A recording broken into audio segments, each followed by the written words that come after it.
You know, like hell, I play the fucking Don Trip song all the time. Y'all ever see me get struck for that? No. You know, so that's what I don't understand about YouTube, man. Like, fuck. I guess I shouldn't have played two songs. Maybe it was because I played two songs. I don't, you know, it just don't make any sense. I've done that before too and not gotten hit. So, anyways, if you remember and looked at the title of the stream, this is about a professional, so called professional YouTuber who is now being sued. And this is not no grassroots, you know, one person operation. I mean, well, it is one person, but it's one person and their bodyguard and shit, harassing people. I shared it on my community tab if you haven't seen it already. It's none other than Jack Doherty, or however you say it. And he basically, this goes back to October 2023. So, you know, it's, that goes to show you right there. It don't matter when, as long as it's not that far away, you know, you got statute of limitations to sue on stuff. But and you know, I consulted with someone about this. You know, I'm going through the process to work on this Suboxone lawsuit. If you've taken it since before 2022, and I had taken it before 2022, and I stopped in 2023. I've been on it from 2019 to 2023. So 1, 2, 3. I was on it for about 4 years. Um, so you know, I was working on that today, and I'm sorry earlier. See, I got on the phone, and then y'all are gonna fucking go ahead and play the womp womp for me. I fucking get on the phone, right? I've been streaming. Now, what I was watching though, here's the problem. It kind of got me a little, and then I got off the phone. I sat down and I was watching it. I put my headphones on, but I completely like, because I hadn't been going to stream live in the mornings like usual. I've been switching it up because of been trying to get more things done before I do others, you know. And I just completely like forgot. And I ended up sitting here watching and laid back and about 30, 40 minutes. And then I, you know, napped and got up. And so that's why that one ended earlier. Now we're going to be seeing, like I said, Jack Doherty. I don't know why I clicked on this. And this is brought to you by A to Z. And this is a guy, he doesn't go after squatters, doesn't go after pedos. Like he's not a pedo catcher. Lucidchart makes intelligent diagramming easy and helps your best ideas become real. Like I even like thinking more on the Asian Andy video. Like I understand why today I will show Asian Andy did what he did. You how you can create a website using 3D objects without having to write anything. But the guy he brought in at the end though just did not like. I think he went a little overboard, and he is going to have to go to court about it. So who knows? Well, I mean that was back in June. They probably already done with court. I don't always catch everything right when it comes out. Sometimes it's a couple months old. Let's check this out. Remember, if you haven't subscribed to A to Z, he's a phenomenal YouTuber. Check him out. Give him a subscribe and like. Doesn't cost anything. You might find some content you like sometimes. He covers a wide variety of stuff. As it's likely going to become the most expensive thing he's ever gone through. So meet Jack Doherty, once a cringe YouTube kid who literally... Let me do this real quick. So apparently he, you know, I didn't even know all this. So apparently he started this crap, like literally started his YouTube journey doing, like you're about to find out, doing like, and this has evolved from him doing this as a minor. So you're going to see the effects of somebody as a minor that started out on YouTube pushing the limits on what is like policy. Maybe, what an idiot. For like acceptable, wholesome content. You can, or expensive you thing could say he's ever just gone through. responsible So meet content. Jack Doherty, once a cringe YouTube kid Because who obviously some people are going to think some things are more wholesome than not. Some people may think something's wholesome, and others may think the very same thing isn't wholesome. After this, we'll check out and find out what the latest is with the Mr. Beast stuff going on. It's from my playlist earlier. All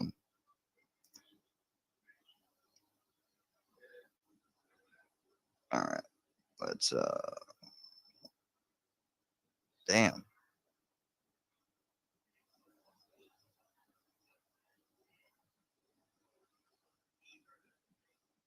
Let me just clear that. Kept moving the shit around. Well, this lawsuit's about to destroy the streamer's life the way he knows it, as it's likely going to become the most expensive thing he's ever gone through. So meet Jack Doherty, once a cringe YouTube kid who literally stalked creators to their own homes for content. You know, in quotation marks, content, right? Some people say what I'm doing here isn't content. Well, it was never meant to be. I mean, yeah, I was gonna, mess around with so-called content, but when I do these streams, I specifically have chill stream in the title, or it's this format where and as you can see, I'm pausing, and I pause and stop, and I'll touch on things sometimes and get off unrelated. Most of the times, though, I'll pause it, or it'll be playing, and you hear me reacting and giving my commentary, and if not all through it, definitely at the end of it after I absorbed it.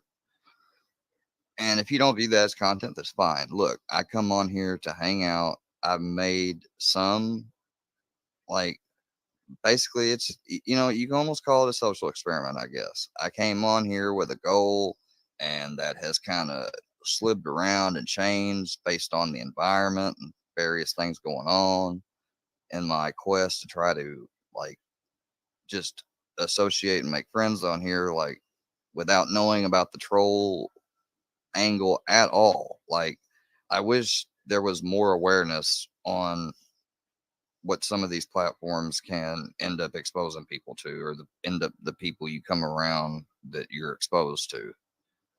And I know if I'd came on and I'd never made anything as a minor, and I never had the idea of this being social media, which it is, and coming on here to make friends on social media, which is what people do, and share in videos and interest in videos, then I would have came on, I would have covered my face up, and if I'd never made anything before, I wouldn't have used that number as a call-in number. There's so many things I could have done.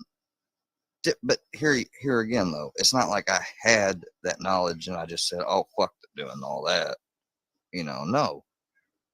But I get it. I get it. It's not an excuse, and at the end of the day, I do take some personal responsibility for it. Like, I mean, I take what's my responsibility. It's my responsibility that I reacted how I reacted at first. I'm not responsible for what these people did. I'm responsible for my reactions. And I don't know, it's like there's some weird head thing that's supposedly, like, people say, like, I don't acknowledge or do, or like that's one of the reasons people try to say that I get fucked with, because I don't take that.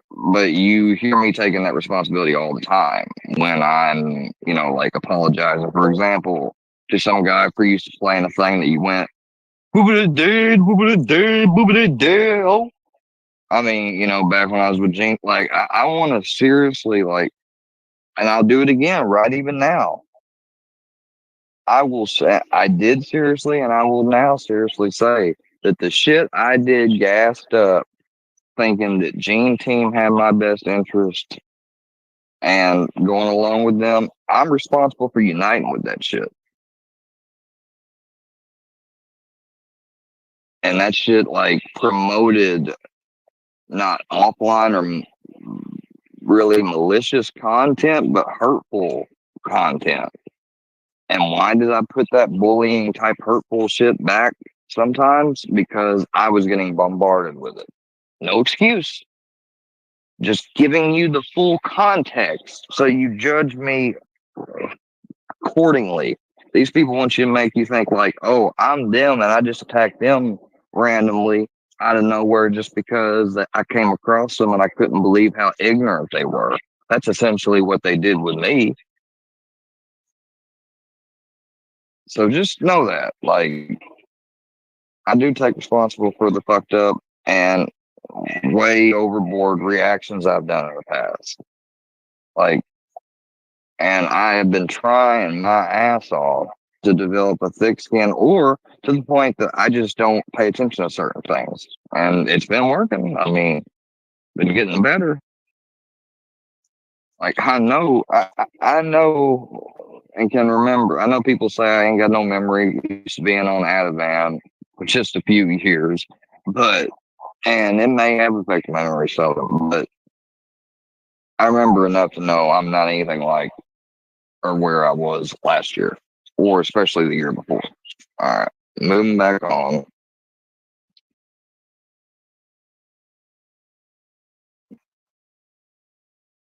Where's the damn? Okay, I done fucked up here. There we go.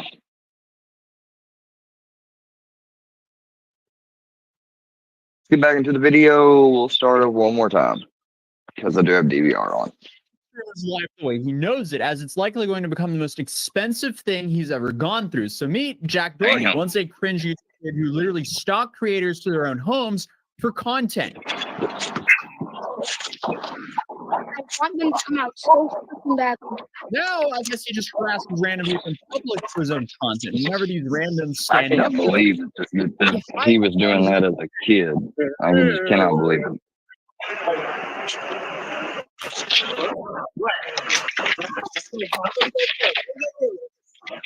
I will never not see Jack as Randall from Useless here, as the stance and attitude is just identical. One of the security guards, in combination with his own actions, have now landed him in one of the worst situations possible to be in as a creator, being sued. And not only by the victim, but also his own insurance company is suing him for this lawsuit as well. So this whole situation, it dates back to the Halloween party in 2023. Now, while most people have seen the viral clip of Jack's bodyguard just sucker punching this random guy, not too many people saw the context of the clip from Jack's stream. Because if you just simply jump back about 2 minutes before the sucker punch, you see Jack and one of the guys arguing about a comment Jack made about. Now, what did y'all hear right there? What did y'all hear him say? We're gonna have to go back in the video again because I had to mute it because I'm currently doing something. But what did y'all just hear him say? He just said, because of context,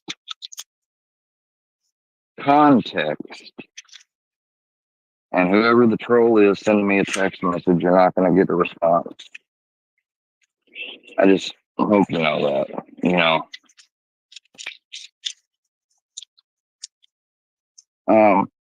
I'll tell you what, MC, I'm gonna say this one more time to you, and I said I never was, but I'm really trying to avoid.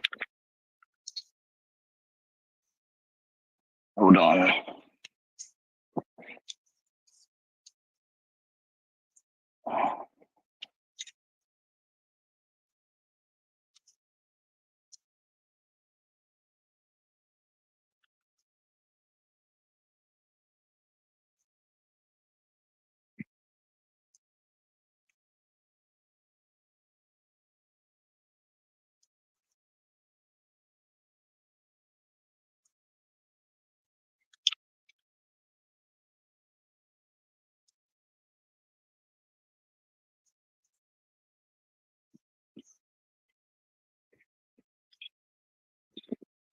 All right, hold on, guys, just a second.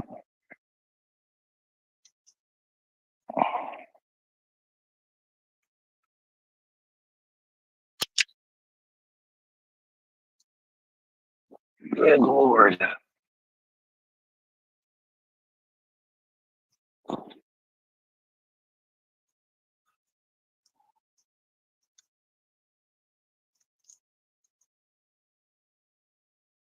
These damn letters are not worth a crap. But anyways, if y'all noticed, he said, because you need to see the context, because the clip, why did he say that? Because even if somebody just, like say I'm a random person and I come across a clip that's 30 seconds long from a 2-hour live stream, there may be key, and most likely is key stuff in that stream right before and may even further before that clip's event started. So just because you see a clip of something doesn't explain why it happened. Even if the action inherently is wrong on a moral level or not, it may not be illegal.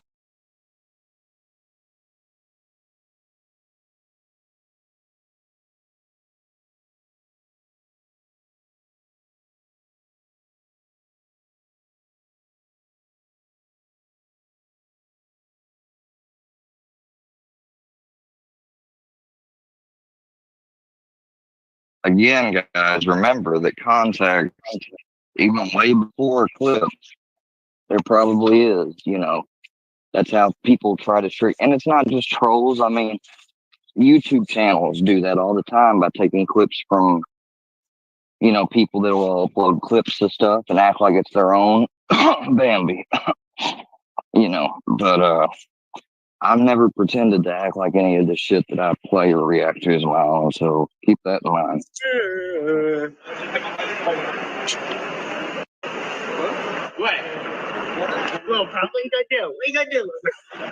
I will never not see Jack as Randall from Recess here, as the stance and attitude is just identical.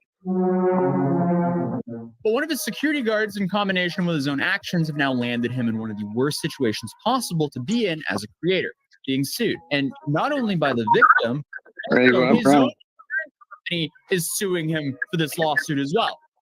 This whole situation, it dates back to the Halloween party in 2023. And while most people have seen the viral clip of Jack's bodyguard just sucker punching this random guy, not too many people saw the context of the clip from Jack's stream. Because if you just simply jump back before the sucker punch, you see Jack and one of the guys arguing about a comment Jack made about Corinna Kopp, who I believe was hosting the party. It's still a little bit unclear because I'm seeing some sources claiming that she was hosting the party and other sources saying that it was David Dobrik's party. Either way, it seems like it was a Vlog Squad Halloween party. And the victim and his friend were arguing with Jack about something he said on his live stream about Corinna. Hey, but Corinna lit. She is lit. Yeah, so don't talk, you can't talk.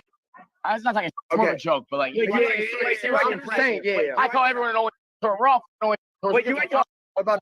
You can't take everything so seriously. We're live streaming. Like, yeah, I'm just saying. It's all good. Like, I know. But you can't talk that. Well, she's making rats. She making obviously. Rats. Yeah, rats. Okay. Rats. So don't be throwing that.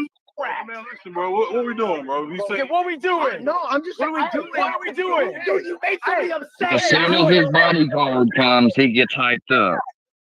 Hey, what are we doing? Hey, yo. You play? Us two versus you two. All right, go. I'm running. Okay, so that gives us a little bit more context. Oh, I'm running. Yeah. Because he was being disrespectful for her and that he should be more respectful to her because she is making racks. That doesn't have to make sense because what Jack and his bodyguard did, either way, is extremely wrong. Because at this point, they're just kind of yapping at each other. Who cares? The situation isn't really a big deal. All Jack had to do was walk away. But that's not what profits Jack. Jack wants to have as big of a commotion as possible to monetize it via his live stream because he just is one big attention funnel, which then leads into his OF businesses. And that becomes very obvious after all this happened. But then Jack's bodyguard shows up and says, "What's up?" And Jack says, "We're fighting them. You two versus us." And then he runs. And the lawsuit, they're using that against Jack. And that makes sense because just a few minutes later, the sucker punch happened, which just seemed to come out of nowhere. No, I'm kidding. Okay, you said what you said. You keep repeating. That's all I'm saying. Now, what's the next step? Now, you want to suck my foot? Like, where we going? Damn. Call me bro. No, I'm gonna try myself to sleep tonight. Appreciate you. Don't care. I love how Jack always takes the lower road in almost every single altercation I see him. It's like he's actively making the decision to come off as bad as possible. That in itself almost seems like a talent because you really have to try hard to come across as bad as what Jack Doherty does. All right, then walk it. All right, ready? On the count of three. On the count of three, we walk this way. You guys walk this way. It's cool, Shay. It's cool, man. It's cool. One. Hey, Shay, go ahead. You never started walking. Hey, Jay, it's cool. I mean, it's just a bunch of drunk people arguing, but nothing that deserves a punch. And I'm showing you guys all of this to give everyone a picture of how random the sucker punch really was. I'm staying right here. Now Trey's on me. I'm just saying, I'm just saying, talking to me. I'm just saying, I'm just saying, you're walking down the hill. I hear you, bro. Hey, are you mad at me? Wait, now you want to talk about me then? I don't consider talking. Just because I'm at a party and I don't want to talk to you, you say that. No. That's not what it was. That's literally what it was. Okay, wait. I literally got sent a clip in the middle of a party. Oh, really?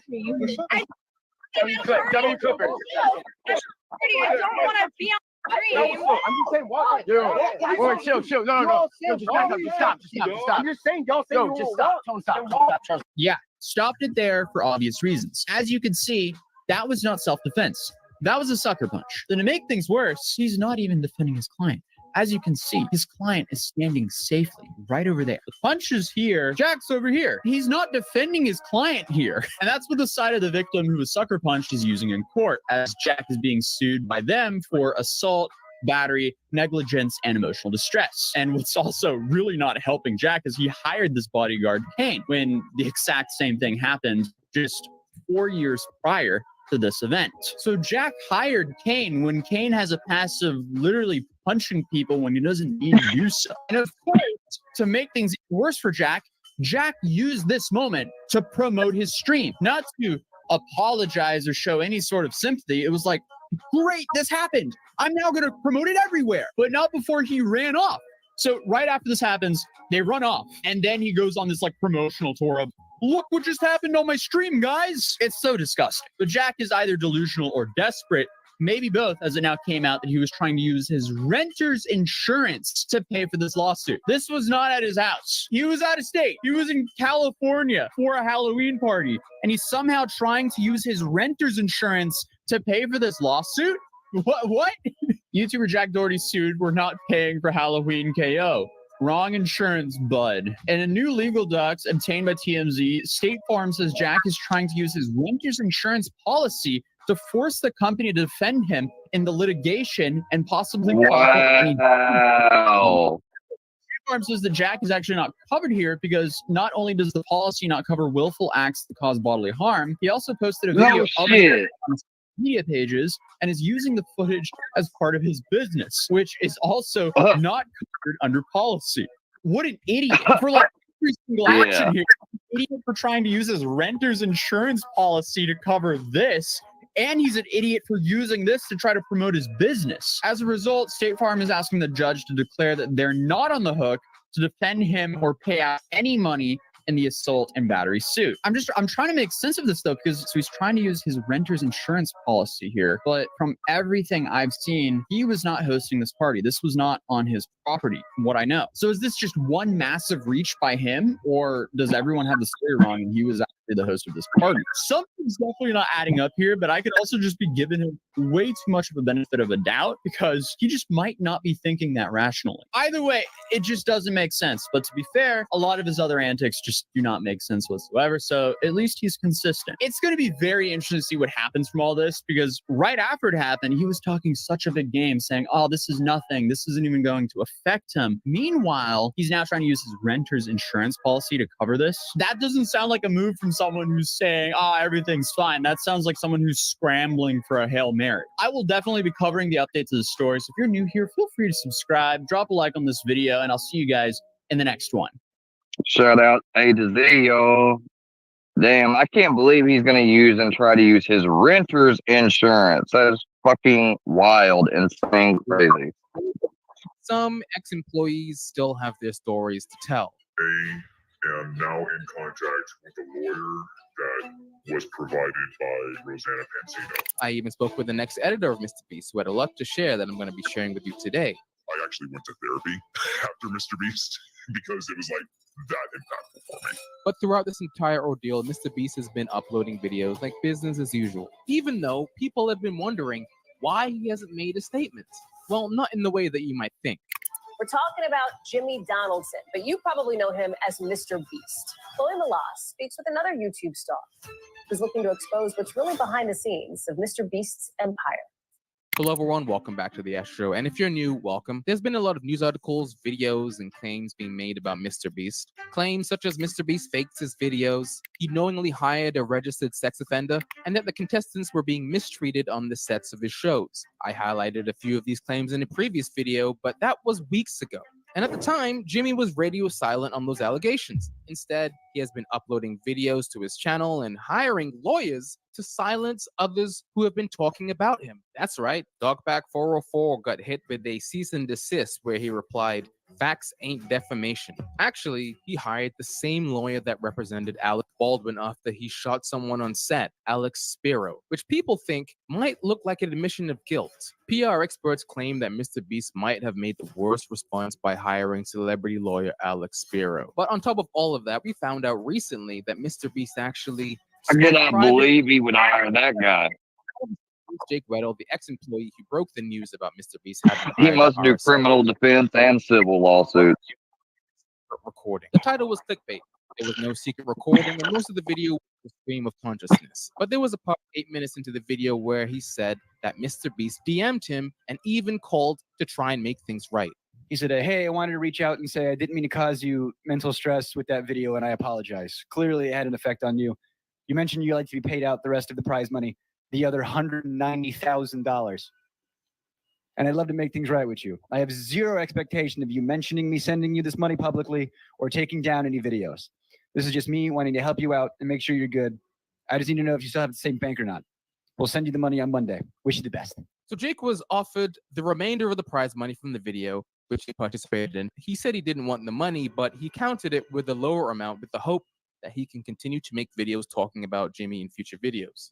Counter offer, 50. You save $140,000. You just give me 50. That's going to cover all my debts, some medical bills that I have. I have taxes on the back burner from last year because I'm freelance. And that'll get me back to zero. And I get to keep saying whatever the hell I want. I get to keep being honest. I get to keep being authentic. I'm not going to worry about you guys coming after me for being myself. Yeah, great. Bank info still the same? So that's the deal. Why would he do all this? Maybe he thinks he can make more money making videos about Mr. Beast than Mr. Beast is actually offering him. In the description of the video, it says the channel is now monetized, and he also plugs his... I'm sorry, but like, if I don't know. If I was in, which I kind of am in a sort of similar situation, I guess, not similar, really different, but a disagreement, or not a disagreement, an issue with people about YouTube videos and stuff they're making, like, but see, they don't think there's really, honestly, I have realized something. These people truly believe, y'all, that nothing done, made, or said about me ever were actions taken by certain individuals offline to cause me to come on here, and whether they want to call it trigger, spurg out, have a breakdown, react, whatever you want to call it, you're telling me in all of the sea of shit for the past 2 years, I don't have any legitimacy of a claim on nothing, essentially. I mean, and when I say that, I'm not talking directly to them. I'm talking to the people they're, you know, the what is the viewer base? The viewer base for all of this a lot of it you got to keep in mind now. The viewers are involved and have channels, but not all. I mean, and if they have a channel, well, of course they do, but they don't make content, right? We'll come back to this. And at the time of me recording this video, Dogpack404 has in fact released a third expose video. In Dogpack's third video, he makes a lot of new claims pointing to the higher ups of the Hell Mr. Beast yeah. company. I'll tell you what, y'all tell me, who does Mr. Beast look like from our part of YouTube? Leave it your opinion down in the comment. This investigation He is looks just allegedly like somebody. First, that James Warren was a drug addict and offered coke to employees to stay late. James Warren, also allegedly an ex-drug addict. I've heard that he offered cocaine and hookers to editors to stay late. Also, there was a very bad incident between him and a female colleague. That resulted in the female colleague leaving the company and receiving 3 years in severance pay. I'm still actively looking into this incident, so if you have information, let me know. But I've heard from multiple credible sources that this is true and this did happen. He talks about how he was involved in a Ponzi scheme. Ponzi schemes are great up until they just go bust. So before working at Mr. Beast, James Warren was involved in a literal fraud. In fact, he's actually mentioned in the court transcripts of this case. And then he gets into his character. From what I've heard of James Warren's character, how he's hit ex-girlfriends, not let them leave the house, beat his dog, defrauded people in his own ways. Creative juice is an interesting one that could be looked into, which was done with Mr. Beast. Here are some testimonies that did make it into Dogpack 404's videos. Some longer testimony mentioning James. Keep in mind, I've had hundreds of off-the-record phone calls. And the anonymous person says, for context, I worked there for about 4 months, but had pretty close relationships with a lot of the main cast there. There's a ton I could mention, but a lot of it has already been aired out, it seems. A lot of my issues stem from the culture and how toxic it was. For starters, James Warren, who was the CEO when I was there, is possibly one of the most unfit CEOs in the entire world. He's a douche and never once entered the office without making someone cry. He played up the whole alpha male thing and would verbally berate and intimidate employees instead of trying to come to solutions how any normal person would. I've heard many serious allegations surrounding him, but I don't really care to speculate. End all be all is a culture of, if you F up once, you're fired. Made work so stressful, even if you're a fantastic employee. He was supposedly Jimmy's cousin, which is hilarious because that makes total sense if it's true. He does not know how to properly communicate. The turnaround time was atrocious, and I blame that primarily on the toxicity. Going further into the video, he talks about James Warren's best friend and producer for Mr. Beast in 2019, LaCoya Hill. In 2021, LaCoya Hill was allegedly fired for sexual assault, but actually wasn't really fired, but instead was moved to another company, and then back in 2023. He was actually brought back to Mr. Beast in 2023 after sexually assaulting his assistant prior and promoted to chief financial officer, which is how I personally was introduced to him. Then they go over the testimonies of former employees that have verified the stories about LaCoya Hill and his time at the Mr. Beast company. LaCoya Hill, the current COO, in 2020. Now, this is just insane because this just goes to show you like how much a company can really kind of represent like a criminal organization almost. I mean, he is committing crimes apparently, otherwise all this wouldn't be exploding. Like, this isn't a troll group targeting him or anything like that. These videos aren't, being made with a disclaimer or anything. Like, they're just put out how they are, which adds to me that there is something there. Maybe if everything said is not obviously probably going to be flat out true, but that's just crazy. That is crazy. The other thing is, I said, who does that Mr. Beast dude look like? If y'all ain't figured it out, well, then you just don't know.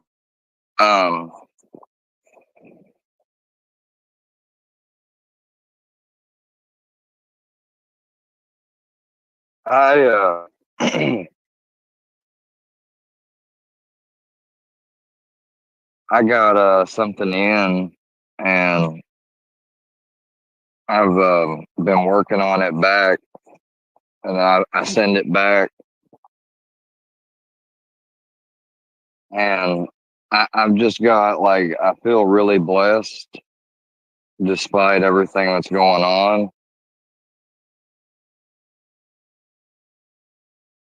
It was a little much to hear somebody say that, you know,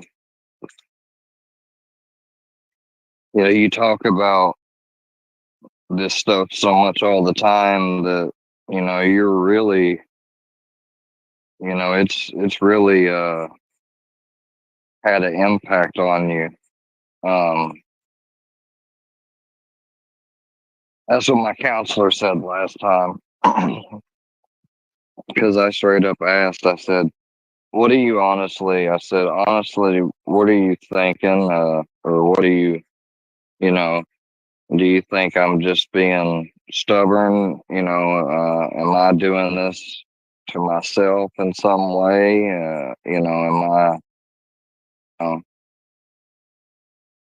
and I mean, her answer wasn't, yeah, it was, well, it's, you know, complex, and could you be doing some behaviors or whatnot that you may have learned before that aren't, that you just can't or haven't figured out that they don't work because there's so many things involved with this, and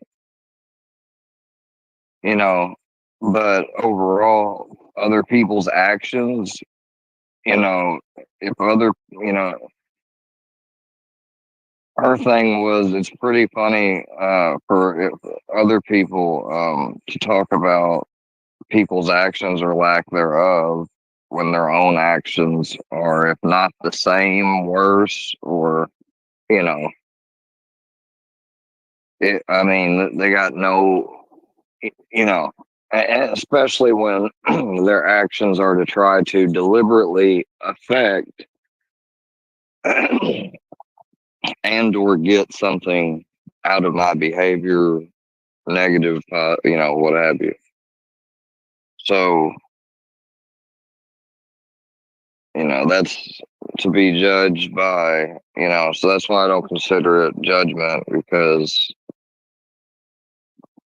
when you're in a situation like that, you can't be judged by the other people. I had people that was going out of their way to say extra stuff in comments and to like stuff and everything just so my phone would ring. And I have my phone on, because I'm expecting maybe calls that has to do with jobs. And I get a ding, ding, ding, ding, ding. And their solution, right, is, well, their behavior is fine because it allows them to do it, just like a car can allow somebody to be used as a weapon, or, I mean, just because things can be allowed or used to do certain things doesn't mean that the thing inherently in itself is not wrong. I shouldn't even have to explain that. It would seem simple, but, to each his own. So literally, you got people that just kept on. Finally, like, I had replied at first, and I was very polite, and I was just like, can you please stop? And and I even, they said something back, and I was just like, it was trying to get me to argue my point, and I wasn't gonna do that, so I just said, have a good, take care, have a good one. And that's what I said. And then finally, they kept on after that still yet. And I just stopped. Just completely stopped. Just like, and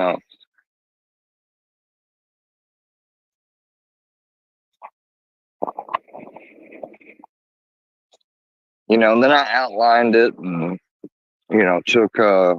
went through and did a little editing, recording, and showing it the timeline, showing stuff after I said this, and showing how much, and and then I just paused it and I hid user, which is the only thing I can do. And one of them said, "I'm straight up announced that I'm going to come at you with alt accounts on their main account when I know who they are." And I'm just like, okay, so I record that. And so these alt accounts that literally comment right after, like, I mean, now, do I want to have to do something with that or ever, turn it in or anything for whatever? No, fuck no. But I mean, I don't know what else responsible thing to do is other than to document. And you notice how I just described, I documented that I didn't have to go live, to document it too. Brownie, come here, bud. Come on, buddy. There you are. Come on.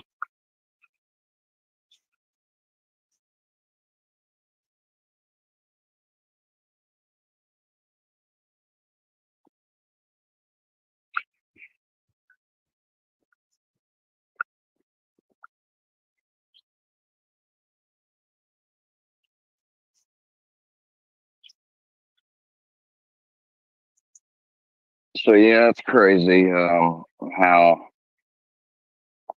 these allegations of Mr. Beast are getting, like, I seriously have would think and would tell people like to pray for the people that are talking about, because they're putting themselves in danger, by doing that, financially and otherwise. Just last year, Wendy Williams was diagnosed with aphasia and frontotemporal dementia, as her devastating condition has been going viral online. While her son says it's the result of long-term alcohol abuse, others point to the time Wendy did something very peculiar on her show in 2014. Wendy said she would eat crow if Kanye and Kim's marriage lasted longer than 72 days, which it did. While that's normally just a saying, Wendy actually had a chef prepare some crow for her to eat. My mouth is watering over this. Oh my God. In many religions, such as Hinduism, crows are said to be the messengers of our ancestors, and that they can cross. They're very, very, very, very intelligent birds. Probably one of the most intelligent. The divide between the physical and spiritual worlds. For this reason, eating a crow is believed to be a bad omen.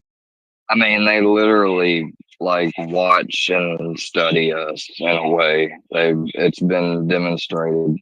It's like very weird. Like crows are very sentient. And that results in the consumer being cursed. Many say eating the crow was the turning point of Wendy's career and the start of her ailing health problems. Oh my gosh, she fucking had a seizure on set.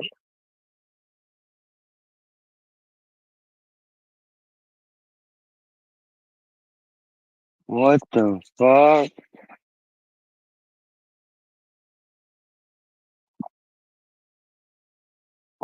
Here it is.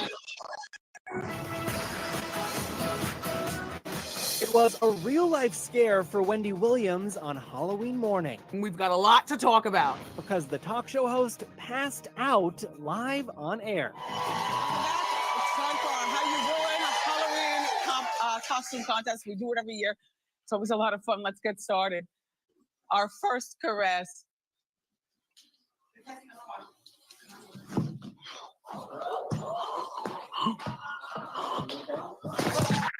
The show cut to black and went to an extra long commercial break, nearly 6 minutes long. But when it did come back on, Wendy was back up. That was not a stunt. I'm overheated in my costume and I did pass out. But you know what? I'm a champ and I'm back. I want to thank Jerry O'Connell and Dave Mrs. Juice. Is that the end of the show? Was I past that long? No. Well, thank you, Jerry. Thank you, Dave. I love you for watching today. A rep for the 53-year-old tells ET Wendy is feeling much better. She overheated. I don't know. That looked like something a little bit. She started stutter. Her speech started getting affected. Straight up.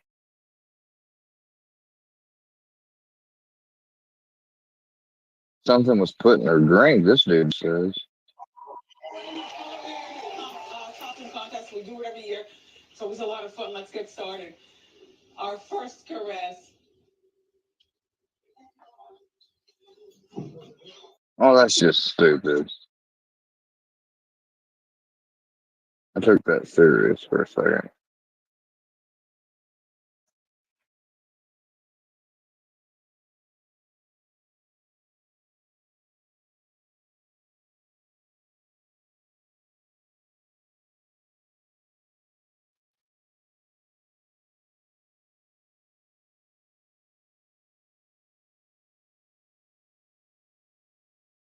I think she's losing memory. Have you guys noticed that? How dare him? I control men. I weigh 138. Anybody could look at her and tell this is not just alcohol. There's something more going on. Wendy Williams is getting candid about her sudden absence from the spotlight. The former talk show host is seen for the first time in more than a year in the shocking new trailer for Lifetime's upcoming documentary, Where is Wendy Williams? The sneak peek dropped on February 2nd and reflects on Wendy's ambition and devastating downfall. Are we ready? Yeah, waiting on you. All right. And away we go. Love you, Wendy. All I know is how to be famous. I really want to be back on television. You're gonna be back on TV. That's easy. My mom has done a great job making it seem like everything is okay always. Wendy, make sure you look here. 1, 2, 3. But in reality, there's something wrong going on. I think she's losing memory. Have you guys noticed that? How dare him? It's so fucking sad, man.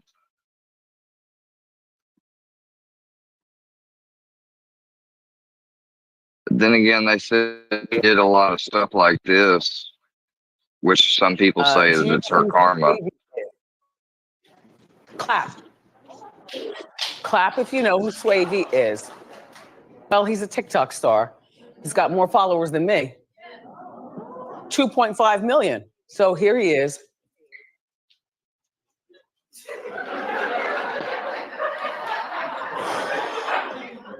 Swavey is now dead. Correct. Oh, all those followers. Yeah, that's really only 19 years old. Do you know who Swavey is? Clap. Wow, man. Although it wasn't as bad as I was expecting. Someone said this is why it's hard to feel sorry for her. Just like I just told y'all.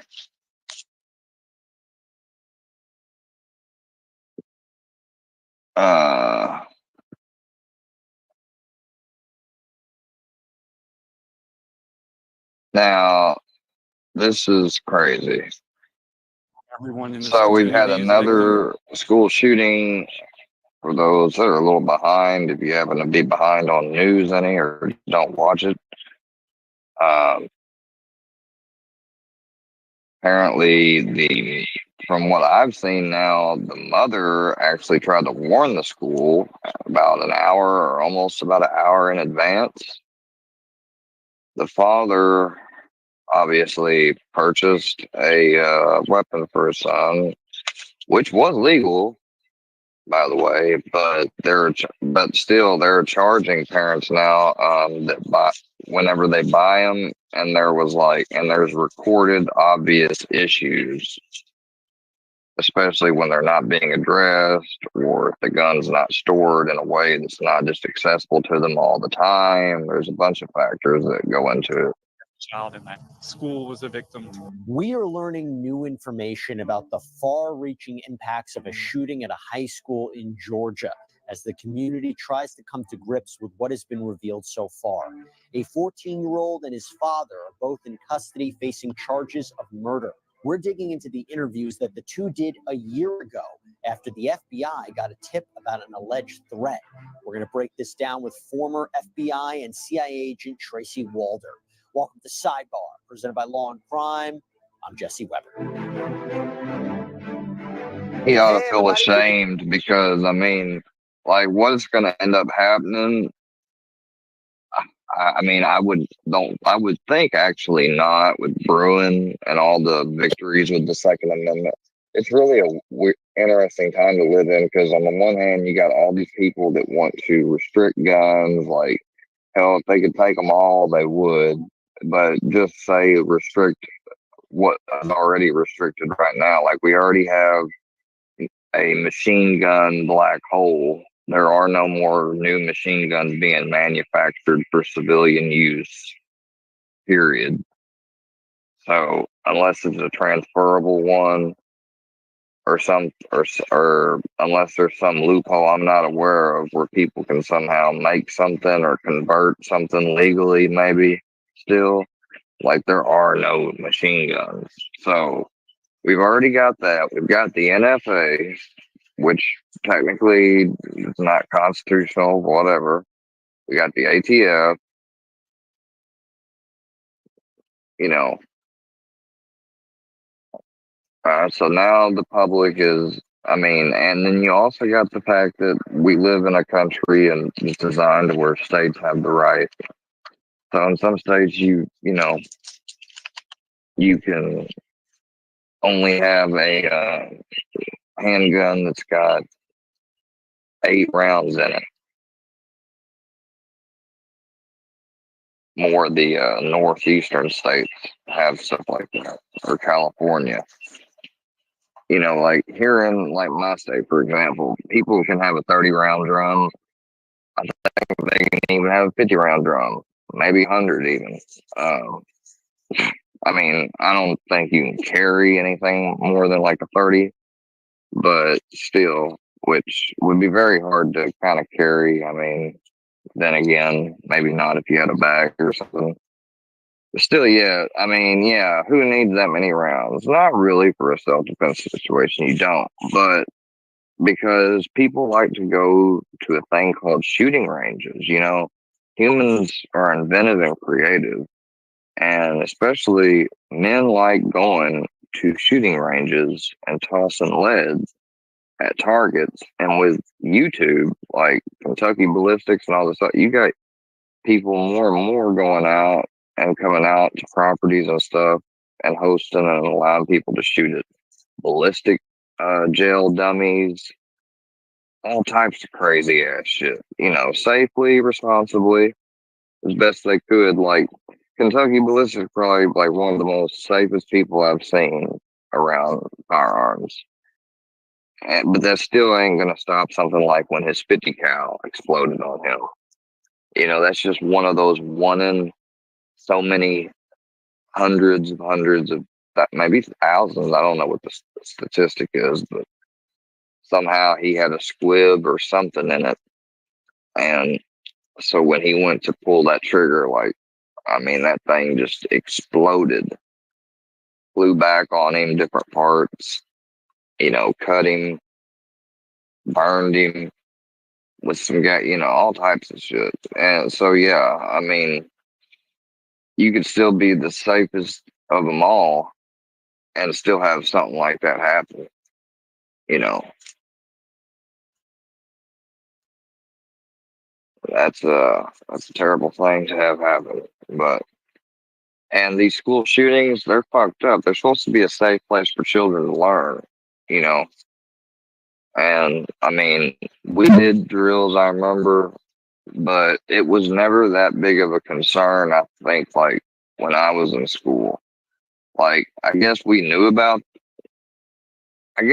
knew about them. Like, I'd hear about them, but it'd be very once in a while. Hold on, y'all.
telling jokes and having smokes, riding bikes all through the night. It's a wild ride when you're being Ian. Coffee ice no matter what. Now you know he likes it in the butt. It's a wild ride when you're being Ian, being Ian. And life is shit, but you're positive. Let's find out what it's like to live a life being Ian, being Ian.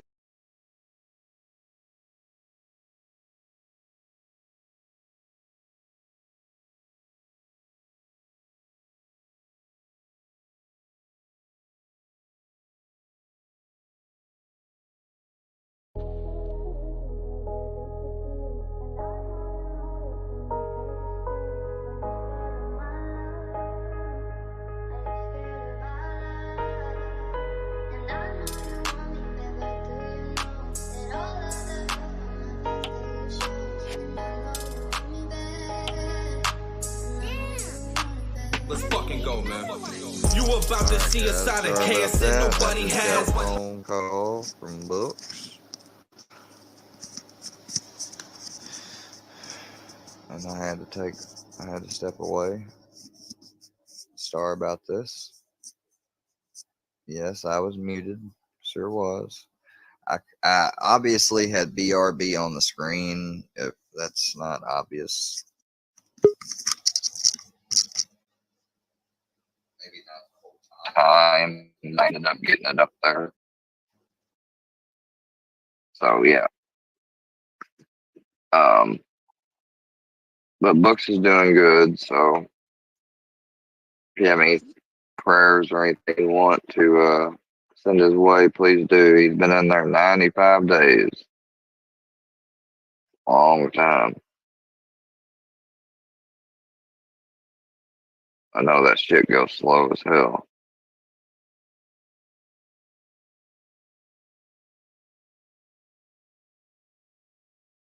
This piece of shit, I don't even know if I'm really sure I want to fucking cover her. Fucking. Oh my god. I want to get. I want to see this motherfucker get smoked. But first, let's continue this. Well, damn.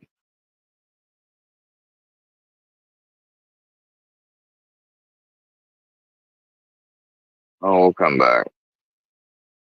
Back with all of you. I missed you guys. I was out on vacation, but I missed you guys. But I saw that Sierra Gillespie and Elizabeth All Mills. right, fucking quality is getting a little down. Let me try to close something.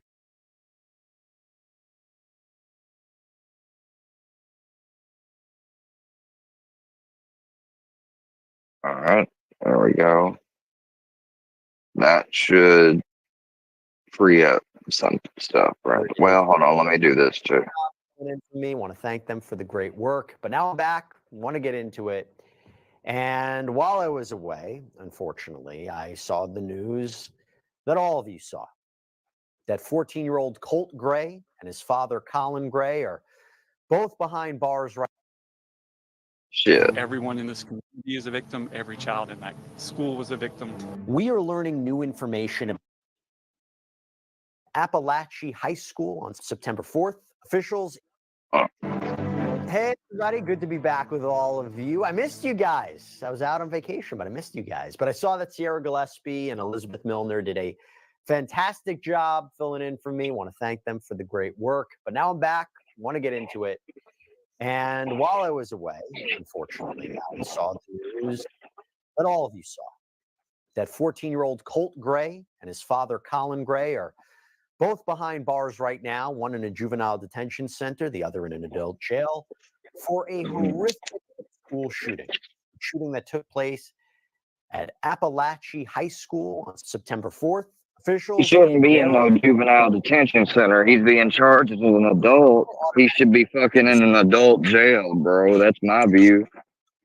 Like, this motherfucker didn't give no fucking absolutely. Common courtesy to the people that got hurt. Victims were identified as 14-year-old Christian Angulo, 14-year-old Mason Schemerhorn, Rest in math peace. teachers Rick Wall and Christina Ermy. They were also killed. According to the Barrow County Sheriff, the shooting lasted only about a minute, starting in a hallway, ended in a classroom before school resource officers. 1 minute. Led shooter, and he surrendered. But the damage. Fastest response time couldn't prevent that. Only a good person.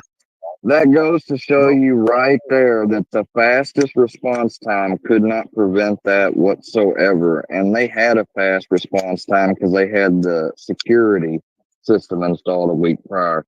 That goes to show you your best chance is a good guy with a gun, period. People across the state showed their support for Appalachia High over the Or weekend. a good guy that knows some way to somehow disarm the person without hurting themselves, or can do something else to maybe push something onto him, because I mean, you got to think about when somebody does some shit like this, they're not going to be sitting there calm as a cucumber. They're going to be hyped up, looking around, but they can't look 360 degrees around all the time. Schools, curb, turn, hallways, but then again, somebody would have to be acutely aware and be able to go through all that chaos, and it's just, that's why in this state, teachers, the administrator and teachers that go through a course and stuff are allowed and carry firearms. Why? And, as far as we know, they probably have a firearm that stays at the school building at all fucking times in some of their desks. Like in the cut of the desk where their legs go, they might have it underneath there on a magnet rack. I mean, you never know.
Sorry, I got disconnected, but as I was saying, like, good teacher with a gun, school shooter tries to come in, they gonna get lit up in this state and others that allow it. And those programs. Let's continue on.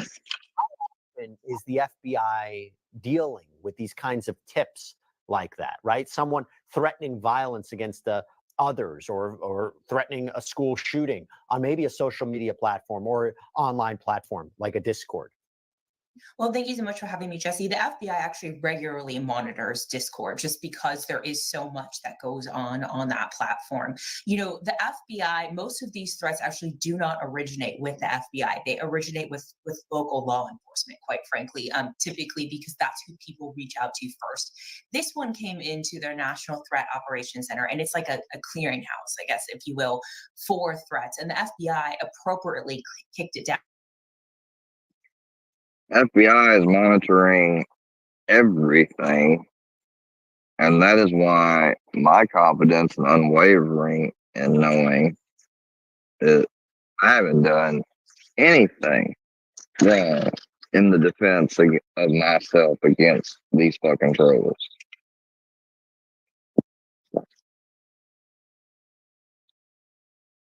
You know, they try to say things and then they use these excuses, but whenever I use the same excuse for doing something as far as talking about something that they done or that could have done or could happen, like completely hypothetical or to show comparison of something or whatever, like it's insane.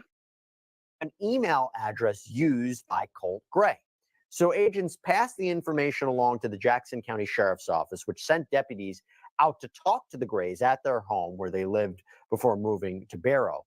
And transcripts and audio recordings of those interviews, they're starting to come out from that interview. Long crime, we've requested those. We're going to be doing a deep dive on Sidebar once we have our hands on them. But we want to kind of give everybody an overview of what was said. So Colin Gray confirmed to the deputy that he does have weapons. And if you've got the idiot, if you're as much as an idiot to say fuck them or whatever else, like, and flaunt that you don't give a damn and you will do whatever, like I mean, that's just your ignorance. That his son might be the one making threats against the school.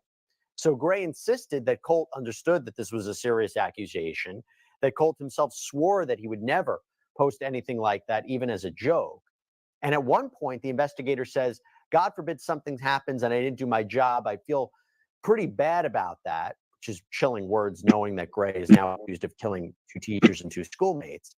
And according to the FBI, the account making the threats was in Russian, but it spelled out Lanza, referring to Adam Lanza, who was the shooter at Sandy Hook Elementary School in Connecticut.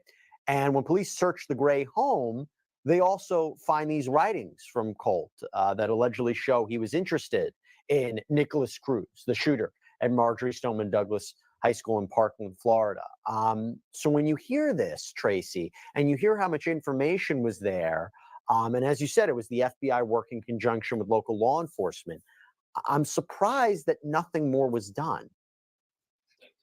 I'm going to be very blunt, I guess, about this. Usually I'm not that blunt. You mean to tell me that they were able to track a Russian-looking account to him? No. I think these parents are 100% to blame for what this child did. And I have said that on air throughout this. I have seen many times at the FBI when I've raided homes and seen things that were allowed to be in the possession of 18 and 19-year-olds from their parents. I have seen parents enabling or ignoring this behavior, which is ultimately what I think his father did. And so I really do put the blame solely, well, at this point, at his father, because he was residing with him. So I know that's very harsh, and we're looking sort of for places to place blame, but the FBI passed this tip down. Law enforcement followed up on it. There isn't much they can do outside of that because Georgia also doesn't have safe storage laws, meaning that the father can keep those weapons out if he so desires to do so. Look, he's being charged for it. So, I mean, you talk about responsibility, but there was nothing more for law enforcement to arrest. I mean, I don't think you should have made to have safe storage laws, but people should know to do that. And obviously, if you don't, like this happens and you owned it, yeah. That person physically behind the computer actually making those threats. They can trace to his email, but he can say that someone else was on his computer or someone else had access to his email. And then that is what becomes really, really difficult. But again, it's helpful evidence to prosecute the father, because that would show he had knowledge about the dangers of his son, and that he probably shouldn't have provided him with the weapon. And whether or not that's manslaughter, whether or not that's murder, that'll be up for a jury to decide. By the way, we actually spoke with Judge Elizabeth Scherer. She was the Florida judge who presided over the penalty phase over Nicholas Cruz when he pleaded guilty. So we got her reaction to all this as well. You can check it out on our YouTube page. But Tracy, I want to talk to you about something else. So we told everybody last week that this 14-year-old had been dealing with what seems to be a tumultuous home life. His mother and father, they went through a nasty divorce after the family was evicted from their home.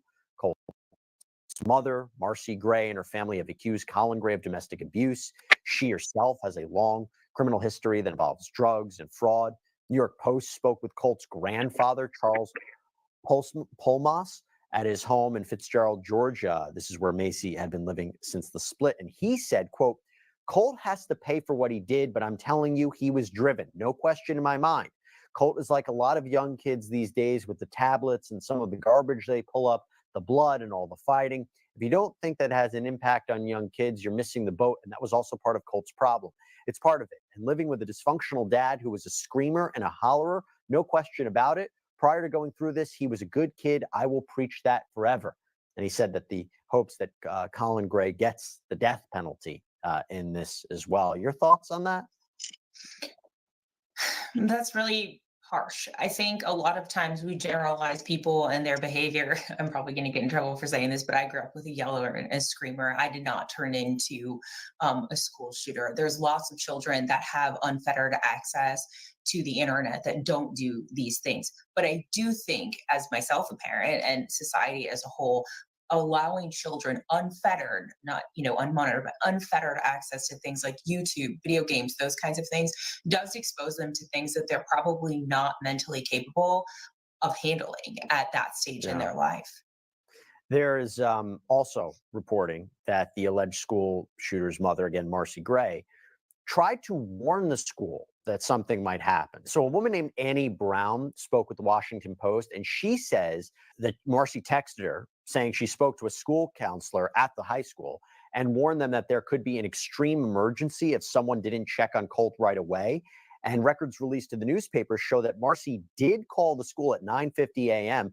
Colt reportedly started shooting just a half hour later, or allegedly started shooting just a half hour later. And there are these text messages that show that Marcy got a text from her son on September 4th saying he was sorry.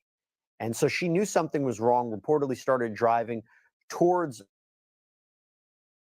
All right, well, I've got a criticism of that. That's way too fucking general. Way too general.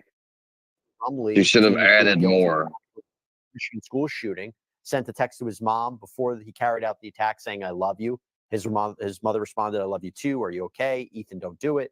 And remember, both the parents in that case, Jennifer and James Crumbly, they were found guilty of manslaughter and they're sentenced to prison. Marcy's family has said that Colt was supposed to start therapy soon because he allegedly had been dealing with suicidal and homicidal thoughts.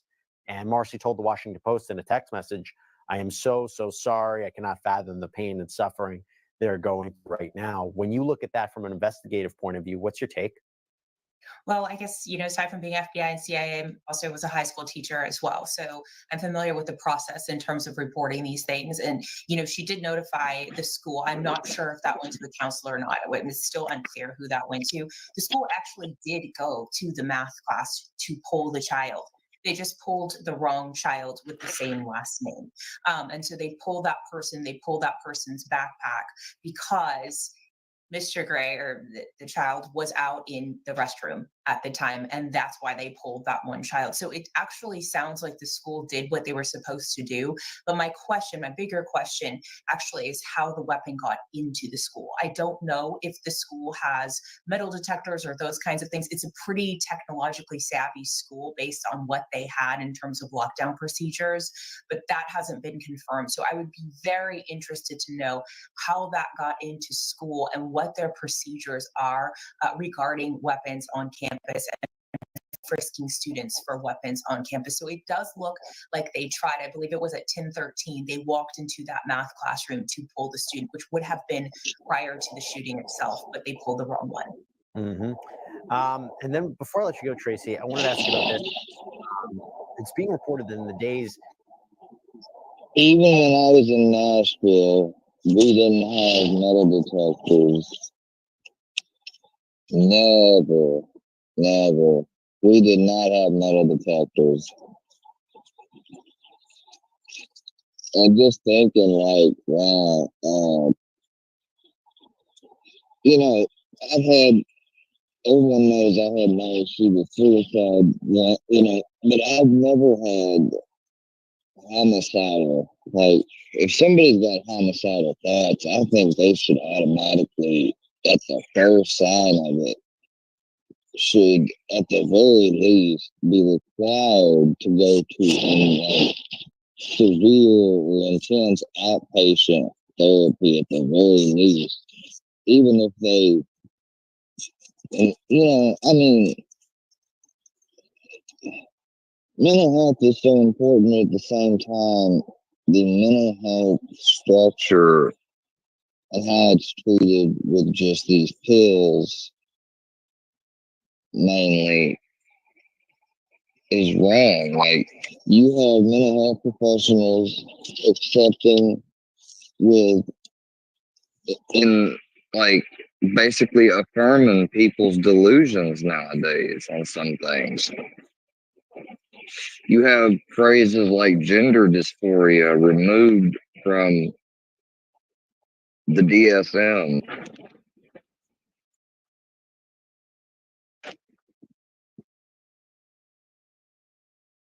You know, I mean, and hey,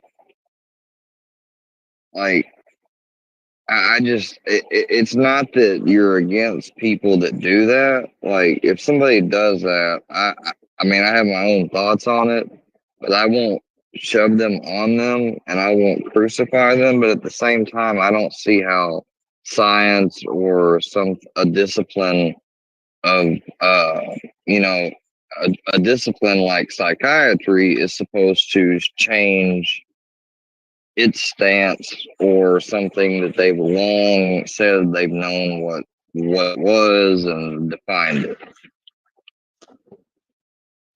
Brownie, come here, buddy.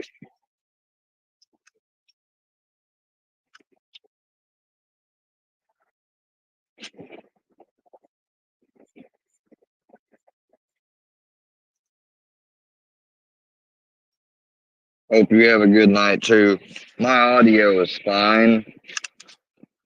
I mean, it's got to be, unless it's just only playing because I'm in the studio. But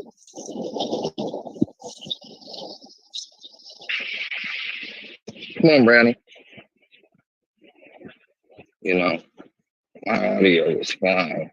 So if it's not, we're about to find out. Like, I mean, you're gonna make me basically rewind it back just to see if what you're saying is true. Okay. No, it was muted, obviously. At one point, I muted it, but still, let's see, because right now, whatchamacallit, it says and shows that the screen is sharing and it don't have, now usually when the audio disconnects, like, or has an issue, there'll be a little thing that says your browser has lost connection to your audio. It's not saying that. So, excuse me just a second. But we're going to see if just a while ago when I was playing this shit, if you could not hear it.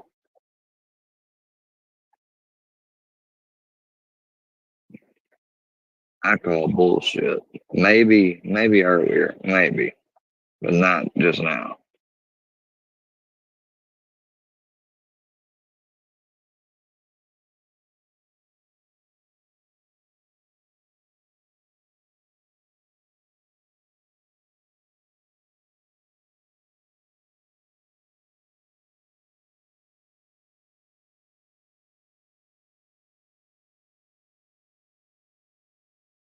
Yep. You can completely hear it because I just fucking turned DVR on for a second and now I've just turned it back off and I was able to completely hear it when I rewinded. So, nice try.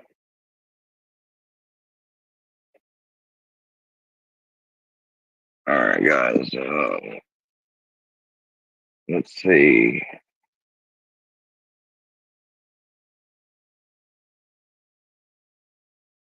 But yeah, we were gonna check this out next. Is that over?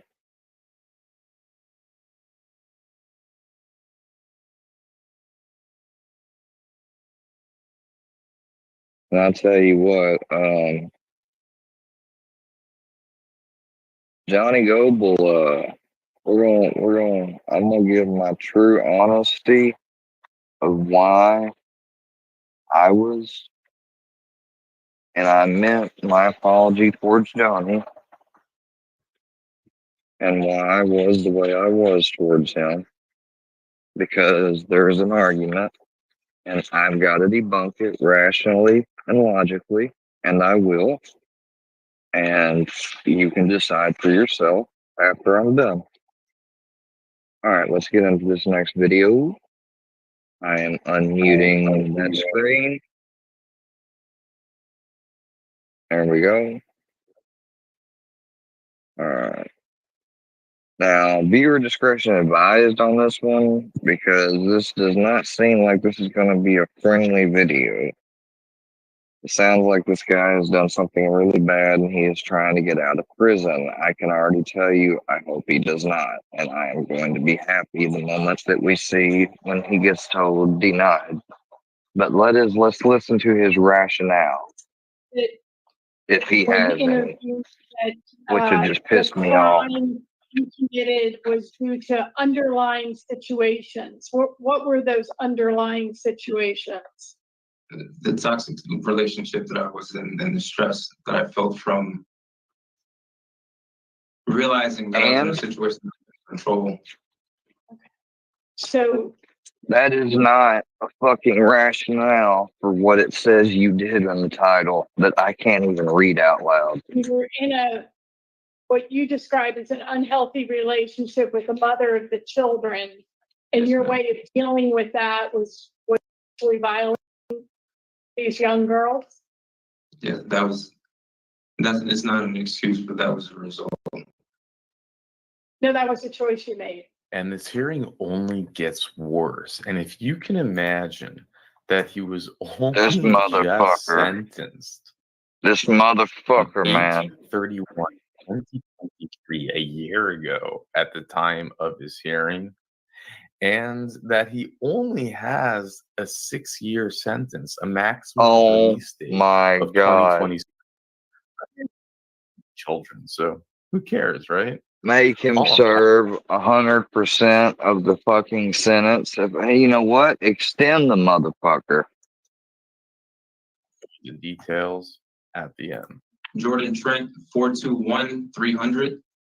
Extend it for him being a fucking idiot. Like, he shouldn't even have came in here. Only been in a year? Where they do that at? Where the fuck do they do this? Do they do this at? Because these people need to get a letter written to them. 421-300. He's serving a sentence of 20 years jail, 6 years to serve, followed by 20 years of probation for 2 counts of illegal sexual contact with a victim under 13. As of today, record reflects a parole eligibility date of June 2024. There is no victim in place. There is an offender accountability plan for the offender. It has been reviewed so the offender has a program, short track sex treatment program, and domestic violence program. Utilizing the statewide collaborative offender risk evaluation system, the offender's overall score falls within the high range of risk for recidivism. It's utilizing the static 99R, the offender's overall score for sexual offense recidivism falls within the low range. Mr. Trent, this is your opportunity to express to the board why you bullshit. may begin. I thank you very much for giving me the chance to speak. I very much understand this is a privilege, so I also thank you for the chance to prove myself worthy for the chance of having a long. Oh, shut the fuck up and get denied. Long before it being locked up for my actions, I found myself in a state of self-loathing, contempt even. I understand Nobody my actions were cares. vile and I hated my situations made things so much worse for others.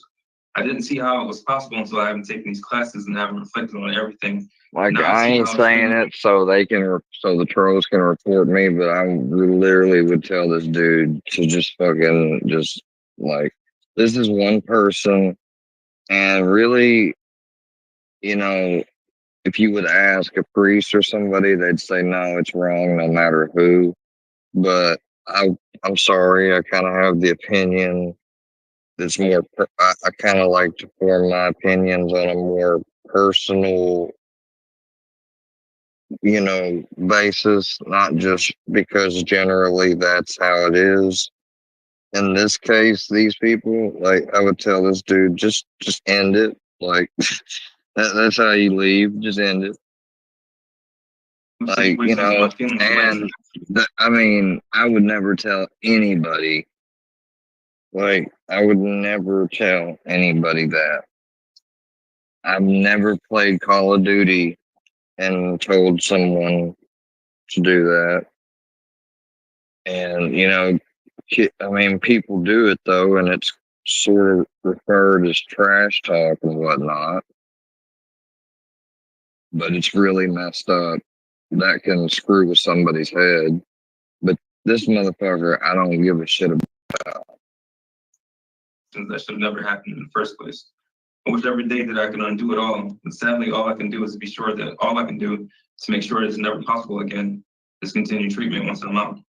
I have a great support system around me that I'm blessed with. I have many things to keep me busy with work once I am to be released, as well as 3 business ideas, one of which I'm currently putting together already. I'm highly motivated to be accomplished and be the best father possible for my children, which currently desperately need me. So I humbly beg for you the chance to prove myself sooner rather than later. Again, thank you for this chance to speak. Thank you very much, Mr. Trent, for your opening statement. I appreciate your taking the time out to write down your thoughts. And I mean, I heard you talk about your children who desperately need you. Was it one of your children a victim? No. Okay, so you have one daughter that's older, right? An adult? So Yes. what other children are you referring to? My other child was just recently born during my incarceration. And how old is that child? She is 2 years, 9 months now. So we're going to take some turns asking you questions. When we're done, we will deliberate and give you our decision. Ms. Turner, we'll start with the questions. So, Mr. Trent, I know that you haven't taken the Voices program, but I didn't hear you say anything about the victims of your crime. I definitely acknowledge the damage that my crime has inflicted on others. I shortly excerpted that in the letter that I've written, but I definitely understand how the classes, the damage that has been done, and the fact that I have to live with that. Okay, so try to redeem myself as well as the victims have to live with that. what do you think the damage was? Mental misplacement of trust from my actions, as well as having to deal with the memories for the rest of their lives.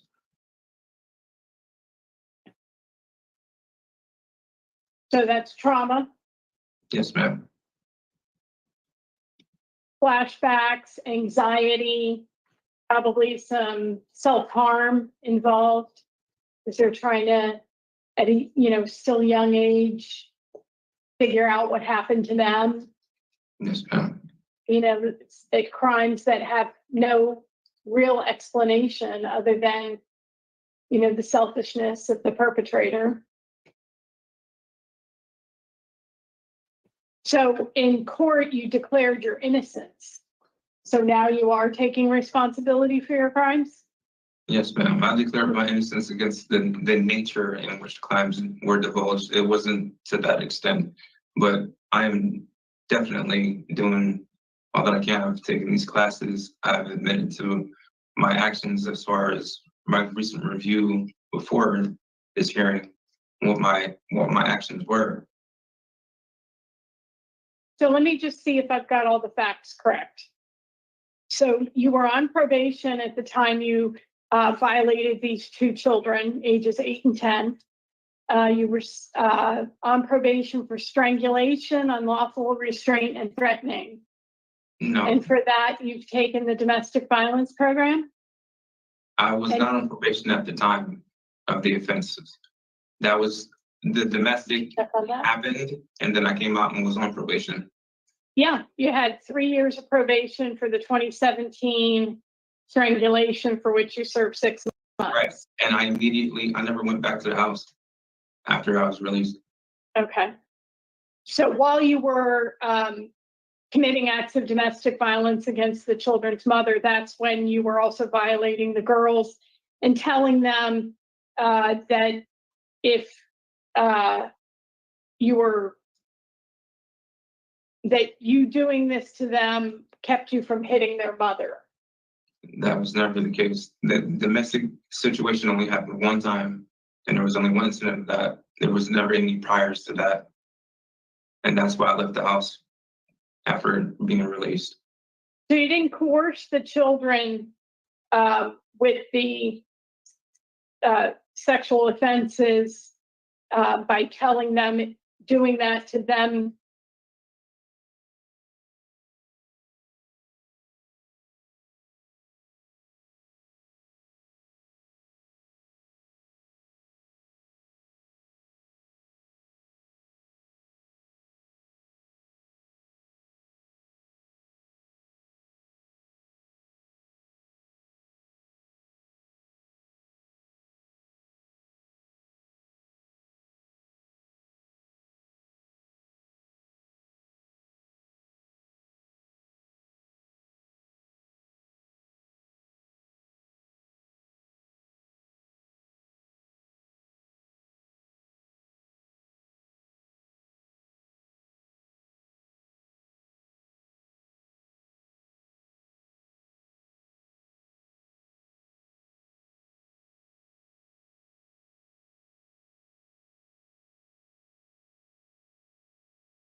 All right, sorry about that. I'm setting something up for Miss Brutally Bison. The Brutal Bison, y'all. She's a Canadian legend. There's lore on the bison, y'all. There's lore. There's a whole backstory to this mythical creature. Their opponent is a Sasquatch being that likes to go by the name Dudley,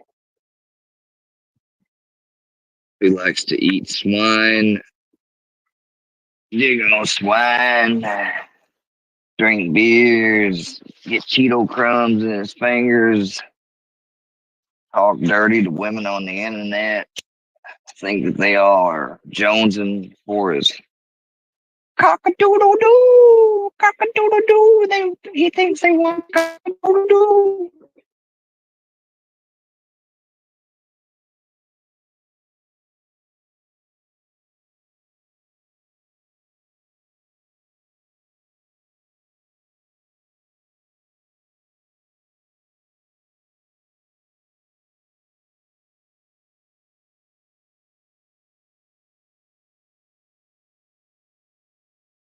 What was I thinking of that I was about to ask for? Hold on.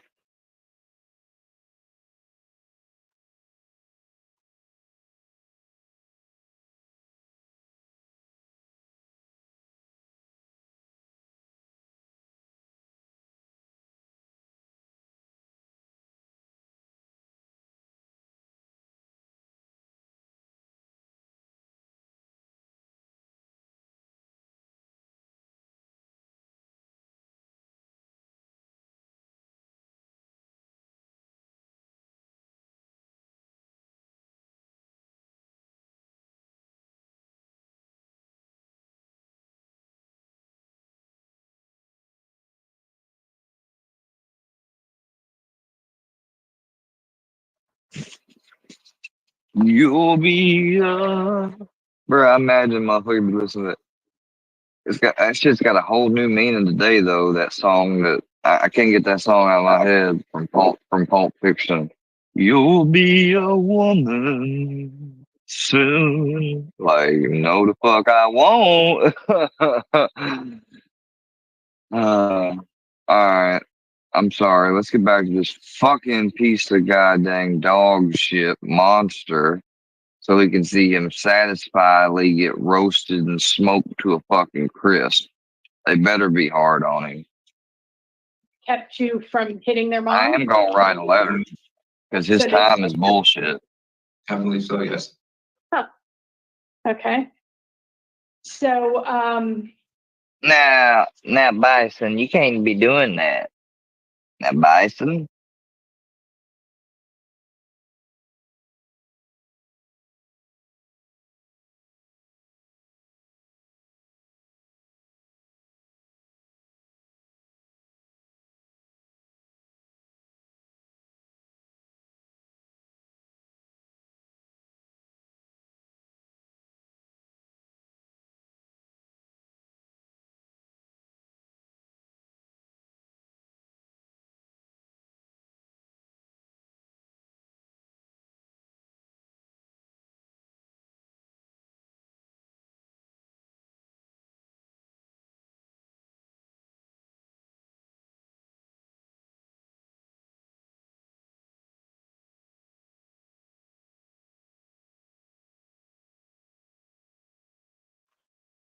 Come on, Miss Britt. Do it for Canada.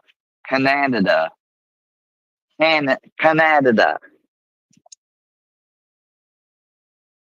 you said that when interviewed that I am praying for thy kidneys. I feel bad about your kidneys.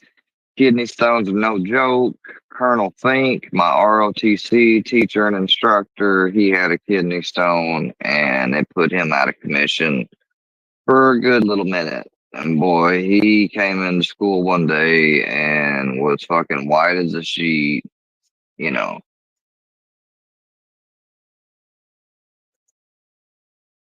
the crime you committed was due to underlying situations. What were those underlying situations? The toxic relationship that I was in and the Don't stress make me that I beg. go through. Come on now, Britt. Come on now. Come on now, Brittany. Come on now, Miss Britt.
Don't make me beg now. Don't make me beg now.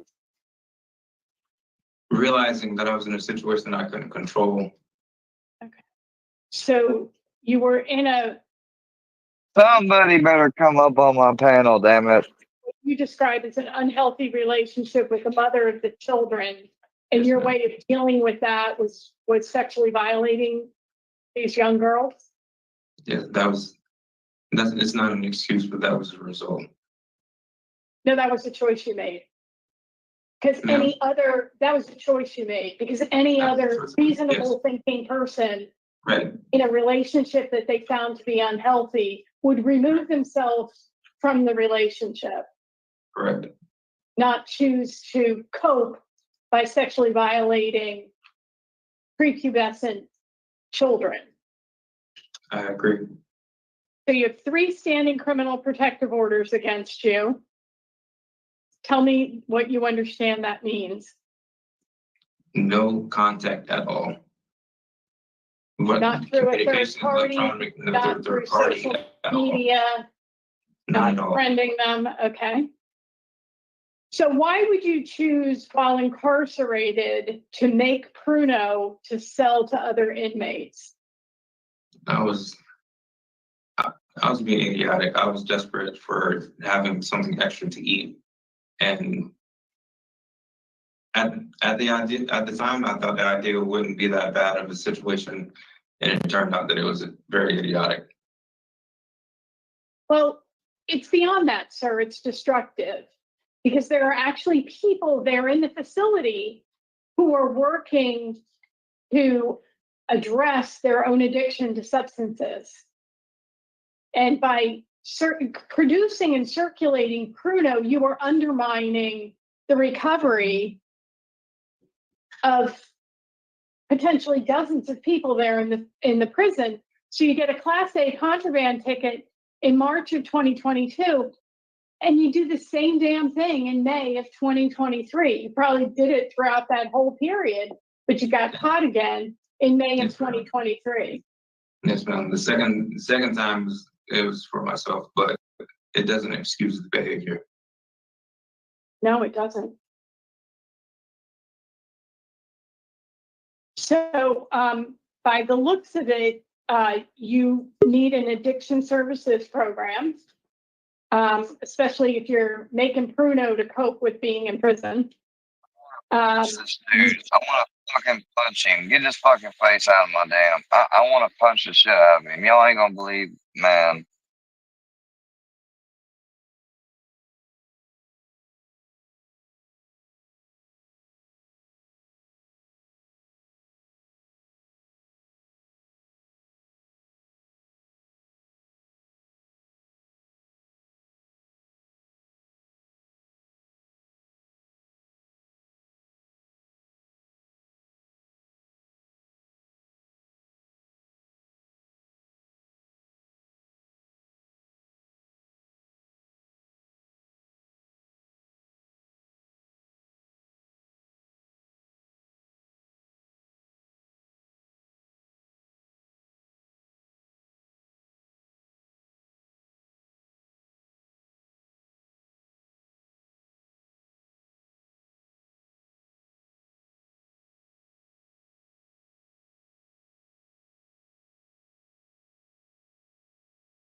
Yeah, I got people that legit, and it's fine. I understand it, but it's bad, and what I'm going through is fucking real.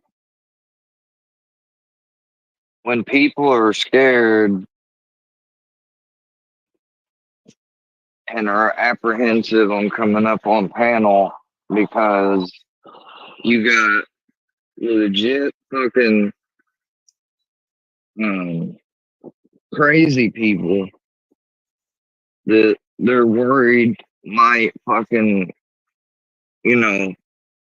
come at them real life or some way.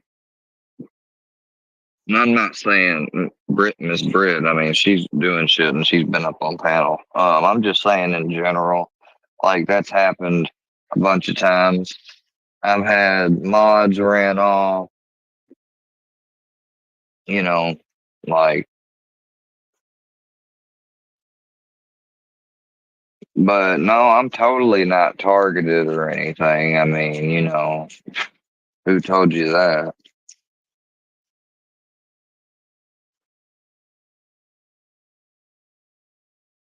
Here's the thing. I've been abandoned by people that were supposed to be my friends, people I never did anything to. And I'm not naming any names, but because of this whole Gene situation, because of it, or maybe some of them just now are like openly okay and expressing how they think of or have they thought of me. So I guess I've just been used as a tool for whatever they had in mind.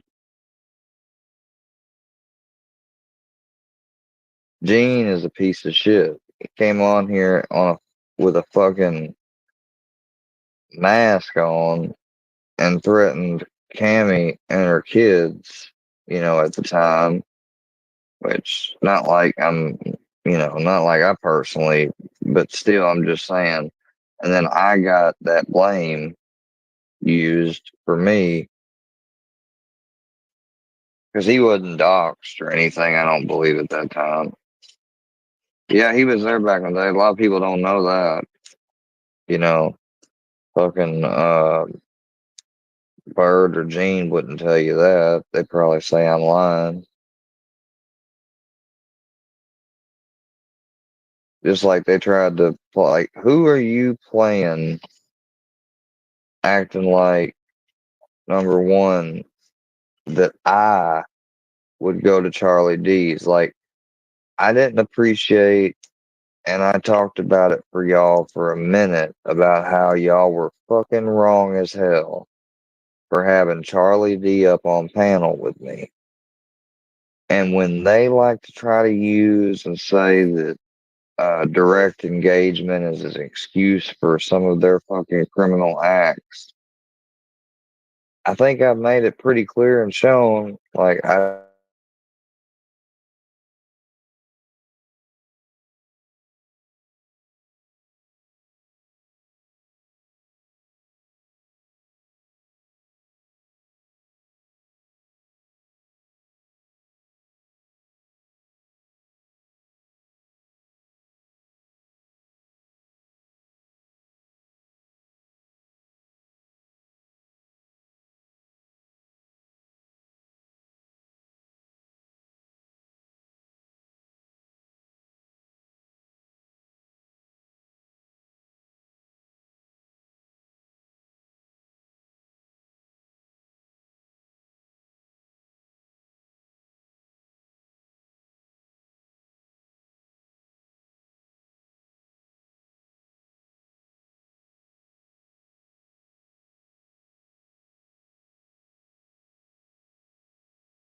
like I said later on, though, whether it was or wasn't, or was a joke, or was just to see if maybe I'd bite back, I don't know.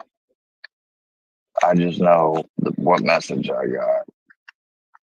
Like, are you ready to talk about things, now square? Gene. It's Gene, basically.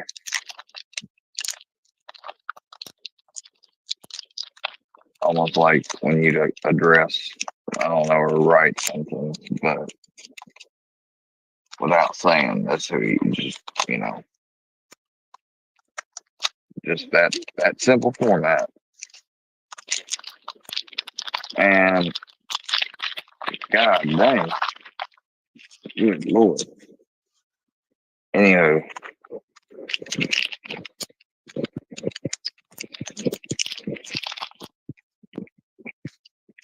That shit made me angry.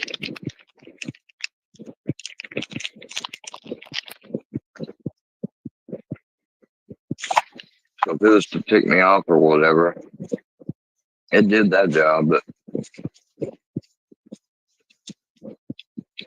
I didn't really react to it.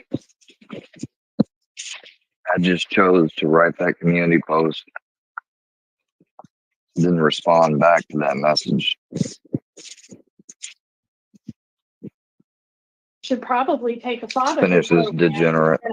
to have any contact with your daughter when you're out of prison and on the sex offender registry for 10 years. And you clearly need the Voices program.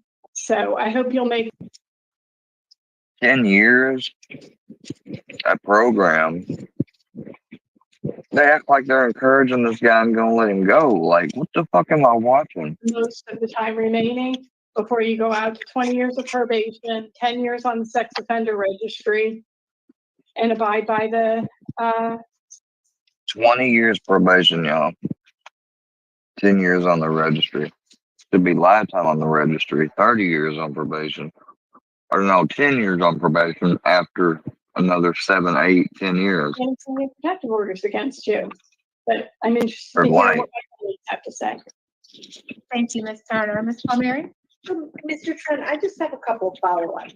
So on the evaluation for the domestic violence program, you said that you stated in group that some of the domestic violence didn't apply to you.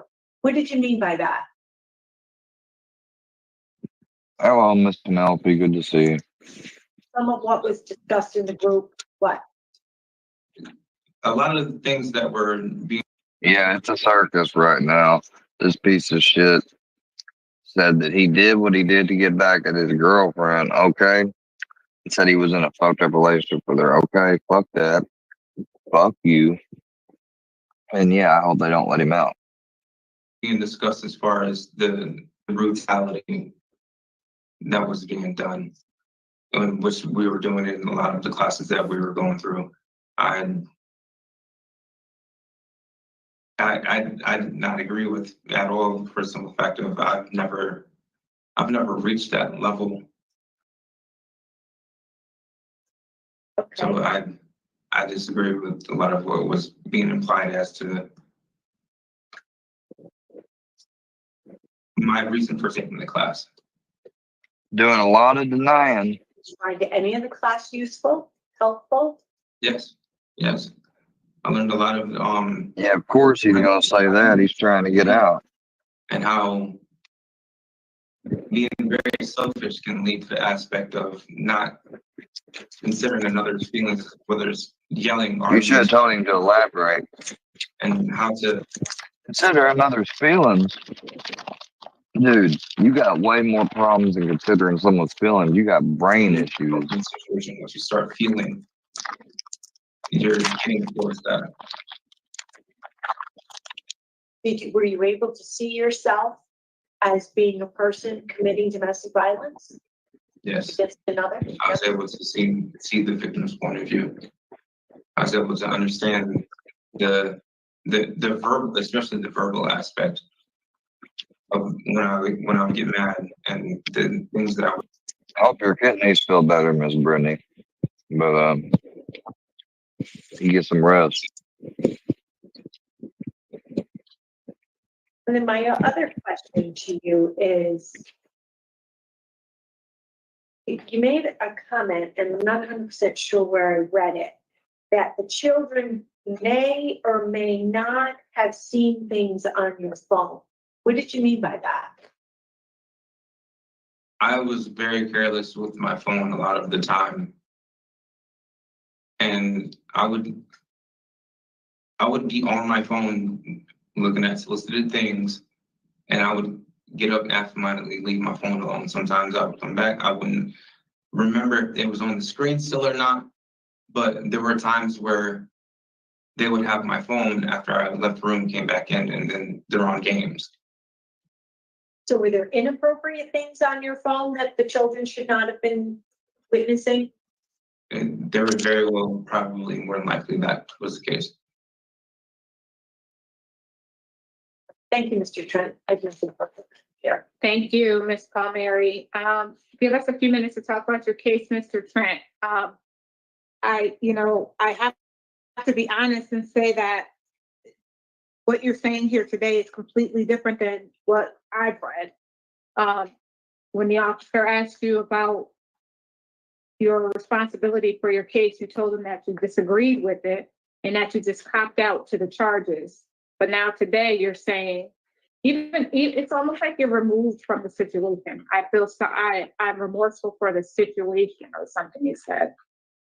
So it's concerning to me. But give us a few minutes to talk about your case, sir, and we will give you all the decision. Go ahead, Mr. Mr. Trent, so you sit here today and you are accepting responsibility for the harm you caused these young children in violating them sexually? Yes, ma'am. Okay, so when are you going to tell your mother that you did commit these crimes? My mother knows. Oh, okay. When did you tell her? I told her right after realizing that I needed the help. What was that? While you were inside? Yes. In prison? Yes, ma'am. Okay. Because she was supporting you so strongly before you were sentenced and absolutely certain that you did not do the things that you were charged with. So, she's going to continue to be part of your support network and also perhaps the connection to other children in your life. She needs to be aware that you actually did harm these children. Okay. I understand. Upon taking the class, there's a moment in which I even relayed this in class that everyone now knows. This dude's trying to bullshit as much as he can. I mean, because they see that I'm trying to do something about it. Aren't you fortunate for that? On to deliberations. So Mr. Trent has a criminal history that involves convictions in Georgia and domestic violence. He's got the sex offender registration. Oh yeah, he's a strangulator. Probation. He likes to strangle people. So I think, as I pointed out, there are plenty of programs he can avail himself of while he continues with this period of incarceration to prepare him to be successful when he's back out in the community. In other words, no bail, no getting out. The fact that he was Do some more programs, bitch. doing the things he was doing to harm children with the, unbelievable justification of a, toxic relationship, and then coming into prison and manufacturing Pruno to get money on his commissary account. It's just insane. So it's a no for me. Thank you, Ms. Turner. Ms. Palmieri. I also do not find Mr. Trent suitable for bail today.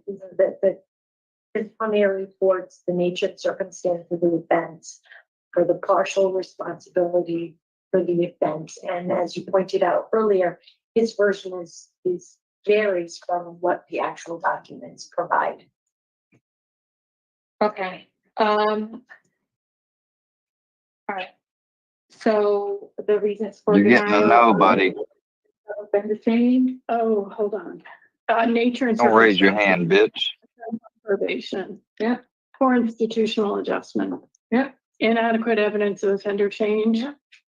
And I had inadequate release plan. With regard to Jordan Trent 421300, I move that his request for discretionary parole be denied for the following reasons. There's inadequate evidence of offender change. You have an inadequate release plan.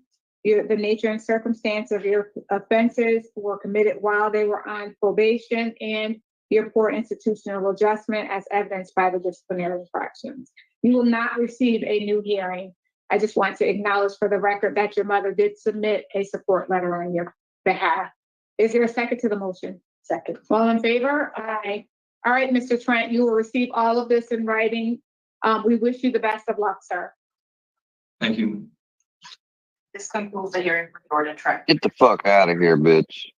Rehash the insanity of what we just heard. Yes, thankfully, the parole board, they did their job in this scenario, so we can't blame them. He was denied. He's not getting a rehearing. But the bottom line fact is the system, the DA, the judge, they agreed to a sentence that will result in this man getting out on his full term date. It's not a good time date. He can continue to mess up in prison as long as he doesn't pick up any new felonies. He's getting out on June 7, 2027. Oh, I can guarantee you if the moment arose, the DA would have issued a press release. We sentenced him to 20 years because that's what his sentence is. But 14 years is suspended. His maximum release date allows it so that he will be getting out in 3 years from the time of this hearing. Now make this make sense. He only has to register for 10 years. Why? Why? What?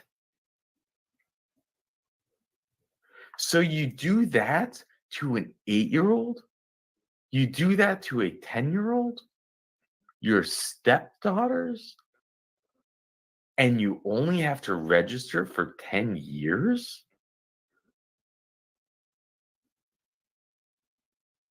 What? Exactly. Let's add another layer of insult to injury. The risk assessment score. He's categorized as being low.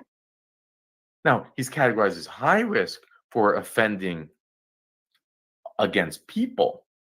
But when it comes to children, the algorithmic PhD, brilliant 10-point questionnaire that they put together, which is universally used across the 50 states, that puts him at a low risk.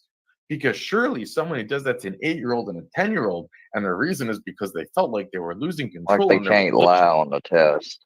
Surely there's no pedophiliac tendencies. There's no, there's no way he would do it again. It's just I can't believe that this is what, So this is Mandu, this channel. Make sure to give him a subscribe if you haven't checked him out, and turn your notifications on all to get them, and like his videos. He puts out a lot of parole hearings, different things, crazy ones in which the person acts a fool. This one was more chillaxed, but he did this one, I can see, more out of outrage for what's going on. just a little chance. What the hell is wrong with this system? We heard the. Oh no, I'm not in timeout.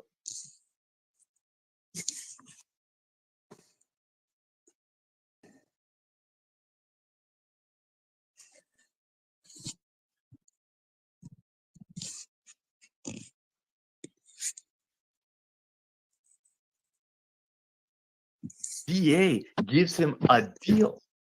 They allow him to sign off on a deal. And even then, when he's signing on the deal, they're allowing him to proclaim his innocence. You heard the board. They said, oh, well, when you took the deal, you were. All right, I'm having an issue on one of my devices right now.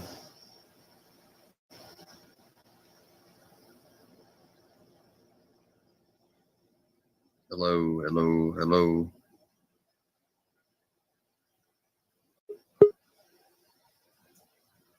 Claiming that they were all lying, that they made it up.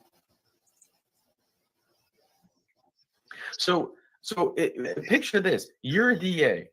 You have Okay.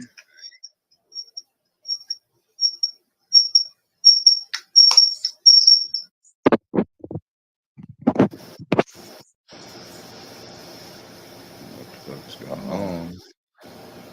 Have in front of you a dangerous man who is out on probation because he got probation for strangulation and violating a protective order, and the list goes. He's on probation. He now violates that probation. He's sitting in front of you in the courtroom. I mean, you can just from that probation that he was on. I'm looking over from what Richard sent, which was June 27, 2017. He had a 1-year jail sentence, suspended, probation 3 years for strangulation, 1 year jail execution, suspended after 6 months for count 3 of unlawful second restraint, 1 year jail executed, suspended probation 3 years for threatening, and 1 year jail executed, suspended probation for threatening violation of probation was then terminated. That's 4 years of jail, my understanding, if I understand the law correctly, that would have been hanging over his head just for violating that probation. You could have locked him up for 4 years without even adding any new charges. I understand my actions were vile, and I hated that I let anger from my situations make things so much worse for others. I didn't see how it was possible until I haven't taken these classes and haven't reflected on everything.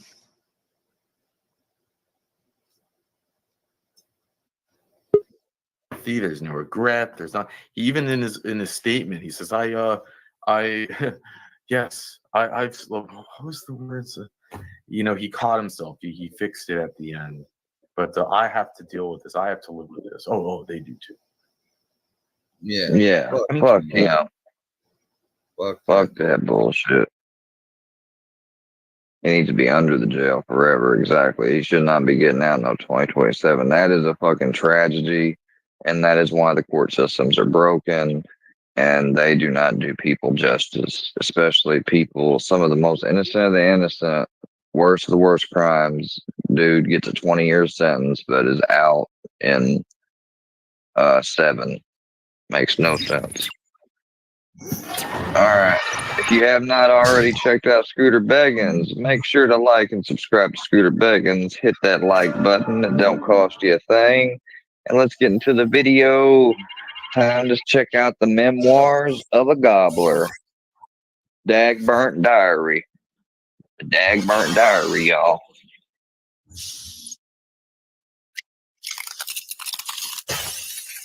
Now, I don't mind the intros. Like, the way these intros are done is really good. Don't get me wrong. They're just long.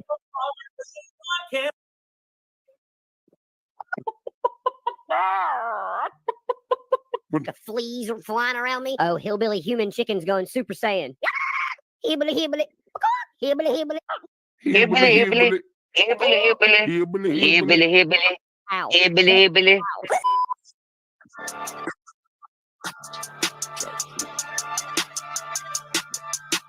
Let's get to the gobbler, y'all. And I feel like police be approaching me, they be like, hey, when I pull up in this thing for papers like I'm Kinder Block. Dirty, motherfucker, rolling with the beat block.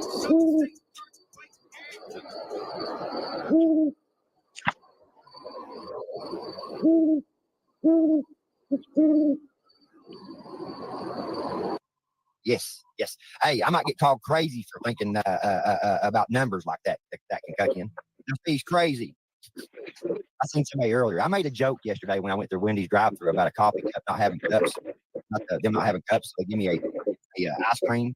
They give me an ice cream in a coffee cup, and I made a joke about it. That's what happens when you live in the country, right? I was called crazy.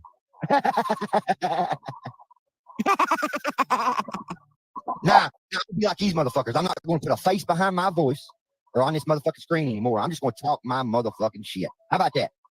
How about that? Put a 1 in the chat if I should just give them what they want. We got a 1 in the chat already. We got 1s in the chat, 1s in the chat. Let's just expose the shit. How about that? How about we do that? We just not put a face on it like Miss. Like that. No, okay. I don't see you yet, Miss. Let me send it to you again, Miss Pitbull. Nasty cunt. Huh? How's that for you? Y'all want me to be that way? Is that what y'all want me? Is that what you want me to do? That's what y'all do. But God, that's what y'all do. That's what y'all do. Maybe I should start doing that. I should really start doing that. God, dog, maybe I should start showing some pictures of some of these people's channels and look at the shit that they're posting. But they talk about motherfucking Lord, son. These people are all about the motherfucking attention. They talk about me, bro. I always move in a positive route, and these motherfuckers go in fucking harder on me. Like, this is what they do. They get mad, okay? This is the type of shit they do, okay? They talk about a dead family member of mine, right? Post pictures of my dead relatives on social media. Post pictures of my dead dog on social media. Post pictures of my dead dog on social media. Poor buddy. Oh yeah, how's it feel, Dagmar? How's it feel, Dagmar? My dogs suffer. I think it's fair. Remember when you said that bullshit, Dagmar? What you gonna do now, Squirrel? Yeah, what you gonna do now, Dagmar? Dagmar, Dagmar. Put him to sleep. You have to watch him take his last breath. Last breath. I think it's fair. And fight. He was fighting, you all. It's the worst thing that I ever seen in my fucking life. Y'all. Yeah, 'cause you fed him that bullshit, burnt-ass brown ball kibble for all his fucking life. And fucking smoked meth around him. And then Lord knows what else. Poor fucking dog. You piece of shit.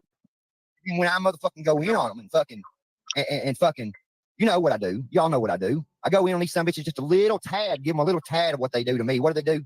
They start motherfucking crying like a little bitch. Like a little bitch. bitch. You gonna be crying, bitch. I've asked you motherfuckers to leave me. Like, this is what they said for the longest time. They was like, if you're gonna sit and talk about Ryan Up Church and you're gonna keep on going after Ryan Up Church, I'll tell you what I'm gonna do. I'm gonna go after you until you don't fucking go after him anymore. But no, it's nothing about that. It's nothing about that. It's about what they want, what they need. They need me. No, they don't. No, they don't. You just, like my issue, I've had to realize you do things unknowingly and you feed into it. And I could come at you like from wanting to help teach you be better, Dagmar. But me and you both know why I'm on your ass right now. You want to talk that cash shit? Wait till I put the fucking Instagram messages out, bitch. Remember what you said now? Oh, he's trying to get me to talk to him. Remember now what you said now? Remember? Because I do believe I got on more than just one occasion of you sending me message unprovoked, unsolicited. Don't go trying to go delete it now. I done fucking blocked you. It's preserved. Get motherfuckers. Scraggly bitch. I mean, can't y'all give motherfucking people chances? That's what Creek Squad is supposed to be. Dude, he's the beginning of my journey, and I fucking realized what was wrong, and I realized I backed the wrong person, and I apologized to him and everything, and I've tried to be nothing but nice. I fucking hyped up his fucking stream where he showed that fight that one time and was in there telling people to like it and everything. I have been nothing but supportive to this motherfucker. He's never given me one chance to come on his show.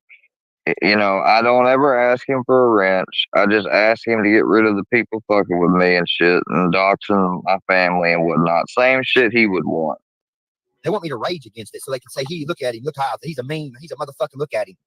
These people are not Creek Squad. These people are fucking sorry excuses for existence in this fucking world. I know. Yeah, you are. You're not Creek Squad, bitch. Because I've been on that side of the spectrum. And it fucking sucks. There's so many fucking took advantage. You fucking took advantage of his mother, man, when she was at a fucking low point. Of your mental health. You took advantage of that lady. And I'm not holding it back no more, man. I could tell you was fucking exploiting her somewhat. Like, I'm not saying you fucking hurt her or nothing, but you fucking hurt their relationship. What these people want. So I can talk to somebody for 5 minutes and be able to tell if that person's a good person or not. No wonder, no matter about their past. I believe in giving people second chances, even third, fourth, fifth, sixth, ninth, 10th chances. Oh, really? Really? Yeah, but you say fuck me. Really? Really? You know, it's what you're supposed to do in life. You make mistakes. I don't even get one, huh? Leading cause to mental health issues these days. Yeah. Just like, you know, these people calling people pedos and shit. Oh, touch on that, cat daddy. I've done it myself. Well, what do you know? Yes, without any fucking big surprise there. Me just trusting somebody's word. Yeah, it's fucked up for me to say because I know how it feels. But some people can accept it and move on. Some people can't. They want to hold on to what or in some way. Yeah, we've all been a part of it in some way. Exactly right. But some people can accept it and move on. Some people can't. They want to hold on to what fucking has been said and words that's been said to them. They take that shit to heart. You know what I mean? Most of the shit that I've said on here has been probably too. When you say shit about somebody's family or something, Johnny, guess what? They're gonna take it to heart, Bubba. Yes. Just like you did. They just show about your dog. They show their true selves. Yeah, I mean that's all it is. I troll these people and give them a little piece of what they do to me, and just like you. Oh, don't even say you troll. You ain't trolled nobody. They fucking asked for it. If you don't want me to fucking say something about you, oh Lord, I don't want to be that fucking guy. Then just stop. I'll keep on fucking with me. I'm telling you, motherfucker. Regardless of what they do, man, that's what I gotta do, and it's a daily struggle. But you gotta fucking try. Like for real. Like I'm gonna go in on you sons of bitches, and you ain't gonna like it when I do. You're gonna be hollering, I'm filing charges. When what you all been doing, and y'all talking about filing charges over, y'all been fucking doing for 3 years now. What's the truth about it? Like, dude is fucking going to concerts, fucking one of old gangsta's kids was fucking getting grinded up on it at Ryan's concert, and fucking I guess he tried to fight somebody. like, dude, are you fucking kidding me? These people have to have me, y'all. They have to have me. They have to have me for content. And listen. No, they don't. Never, ever. I mean, never. Never. But he expects everybody to show proof and paperwork and receipts. But has he ever showed those receipts of hospice? A pamphlet? Wow. Okay. Because of me being a fuck up. But I love that fucking piano music. I called him the day the state police showed up. I called him and I said, I told him what was going on, and he talked to me on the phone while the state police was here. I had to reach out to this guy, and I had to take his Cash App down and tell him that I couldn't help him because of what these people are doing. It almost makes you feel sorry for him. That short with that Martha guy. Is that DA still trying to push that whole thing still? You immediately came online with the Justin Adams video you recorded almost kind of illegally. Well, you had the legal right to record it, but let's put it this way. You recorded it in a slimy ass way, and then you caused him problems, you fucking piece of shit. Remission, Harlow Blonde. I think the same thing. I think he's on remission too, to be honest. And he's still using it. That's what I think. How do you know? How do you know for sure that wasn't a setup? Because I've talked to the guy on the phone, man. Are you fucking ignorant? These people are ignorant, bro. This shows people. You pushed into Keith Frazier first. You pushed into Keith Frazier first. You purposefully got in his way, and that's the way it went down that fucking day. Has tried to befriend me. I've been stabbed in the back. Stabbed in the back. After I stab people in the back, I get stabbed in the back. And I don't know why I get stabbed in the back. I just got to keep stabbing people in the back. That's no friend, bro. If they'll stab you in the back, they was never a friend in the first place. These people honestly think they're going to run me off YouTube. Well, Johnny, you know exactly who you are, don't you? That's what they thought about me. They going to run me off, motherfucker. And I got way the ratio of people against me versus how many followers, supporters I got is way bigger, and like I'm holding my own better than you ever could. Oh, shit. I'm gonna have to go back and watch that now. I know that shit's some content for y'all for that shit. That's that real content. You know what I mean? Half the time when I Like, say do you shit, realize that even when Upchurch was making songs shit about you, like only a very small number of people actually gave a fuck. They're like, oh, that's that weird dude Church is arguing with. Like, not everybody fucking paid attention to you. it hurt her feelings. So now we're gonna go after him. Yep. We got it this time. Nah, I'm good. I could go for another round. Just me being real. I could go for another round. Maybe I should give them some content and go for another round. How about it? You want to? Go for another round. Go for another round. I smoke this meth. I go for another round. I'm fucking dead. Yes, you're right. My brother started working on it. Damn right, Dick Burn.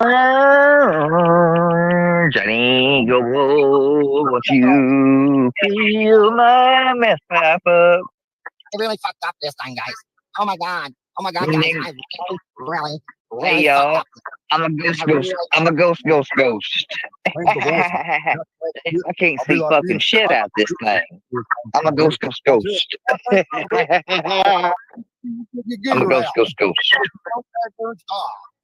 Listen, when I fucking troll, guys, I dark troll. Like I'll go in if you're sitting there talking about my dead mama, or I'll go in on you about some shit you don't want me to go in. You know what I mean? Like I will find out the worst. You know what I mean? Go after you about that. That's what these people go. You can't do that with me. You know, everybody that's behind the scenes, they see what the fuck's going on. They see the fucking gangsters. They see the toothless wonders. They see the motherfucking creepers. They see the motherfucking trucks. The motherfucking who else? They see the turkey. Stinks because to crack your ass. Yeah, it's gonna smoke after diesel. That's what it's doing. You know what I mean? Half these people, they know how these people are and they know the truth, but they're too fucking pussy to fucking stand up and say something about it. That's why they get so mad. And with the square, what you see is what you get. They can't handle it. They can't fucking handle it, bro. Being real, yes. I had Tina on the phone right here in front of everybody, and she said, these people that I'm speaking of are not Creek Squad. They are not. And she's wondering why this well, shit, that means it's true. This shit keeps on going on. Have you heard me talk about Deerdorf? Somebody named Tina said so. No. Yes, I know who she is. Because they're not out here doing anything to me. All right. Miss Tina. No disrespect towards her, but still. She'll speak her peace. What's up, Miss Dagburn? Stop in and say hello and stay blessed. Keep on keeping on. Love y'all. Love you too, baby. She is the You probably winner. lied to her. She's doing great, y'all. I'm proud of my wife. Really, y'all. I'm proud of my wife. I love my wife. I'm proud of my wife, y'all. She's upgraded from just singing to TikToks to now singing to lip singing to TikToks and dancing, but not actually singing. I'm too dumb to count what that is. I don't even know what that is, but it is what it is. That shit is so cringe, bro. Like, I seen some of them shorts and I was like, damn, man. Like, nothing. 7 years. Like, that's attention seeking, bro. Fucking crap. I'll give a fuck what you say. I ain't like these fools. They think I'm worried about money. They think I'm worried about money. They think I'm fucking, you know, you got all kinds of people out here e-begging, bro. They call me one, though. What's a super chat? Google says, she's still walking through that goat fucking piss and shit, son, and screaming, and her titties are fucking squirting milk every motherfucking where. Even though you know where they're squirting at the ground, because look, you notice when she's sitting in that motherfucking van in the driver's seat, her titties are underneath her motherfucking elbows. Have y'all noticed that? Her titties are under her elbows. Under her elbows. They ain't hanging. Listen, she's holding on to them bitches with her elbows. Have you ever noticed your gobbler, your little, your little gobbler, your little chin? It's not a chin, really. You know the little thing turkeys have? You ever notice that, Dagburn? I say it does, Deerfield. I say it does. I tell you that fucking seats. Oh, Lord. I know there's squirrels. Hey, listen. I know there's fucking milk squirting out the window and in between the seats at the same time. Oh, there's milk squirting, all right. Son, listen. Them motherfuckers are pointing sideways. Out of some man boobies. I ain't playing with you. I ain't playing with you. Listen. Woo. Lord have mercy. I'd say she is. I'd say she is riding around Gary Brown smelling like a damn fucking fresh cut onion. No, I'd say it is. Every time she wants to go live, she jumps in that van, son. Milk squirting everywhere. Everywhere. Stank everywhere. I mean, stank every motherfucking where. Everywhere. Lord have mercy. Daggone, you put out that milk like from Napoleon Dynamite that was the cow that went through an onion patch. And tell everybody I called her a cunt. Tell her what you want. I know she's probably watching right now. What are you doing, gangster? How you doing, gangster? Oh my God. Oh, look, you got Patty over here, fucking all beautiful and stuff. They hate it when I talk about how beautiful Patty is. You can't tell one of your friends that they're beautiful. Yeah, you want to fuck her. They hate it when I do that, bro. They hate it when I talk about beautiful. Yeah, because you wanted to fuck her, though. How fucking ugly of a Let me show you this. Oh, Lord. Let me show you this picture right here, y'all. Ain't nobody gonna get a strike. I done got it cleared. I'm fair use reacting to this shit, number one. Number two, I asked for permission. That must be a Gene Team person. Didn't I already tell y'all? Y'all ain't gonna fucking, just because you get dag burned to fucking bow down to y'all's fucking little, if I'm wrong for wanting people that are gonna have me to their shows and shit to not have y'all in chat, then you're just as wrong trying to keep me out of people's chats and shit. You can't have it both ways. And let's put it this way.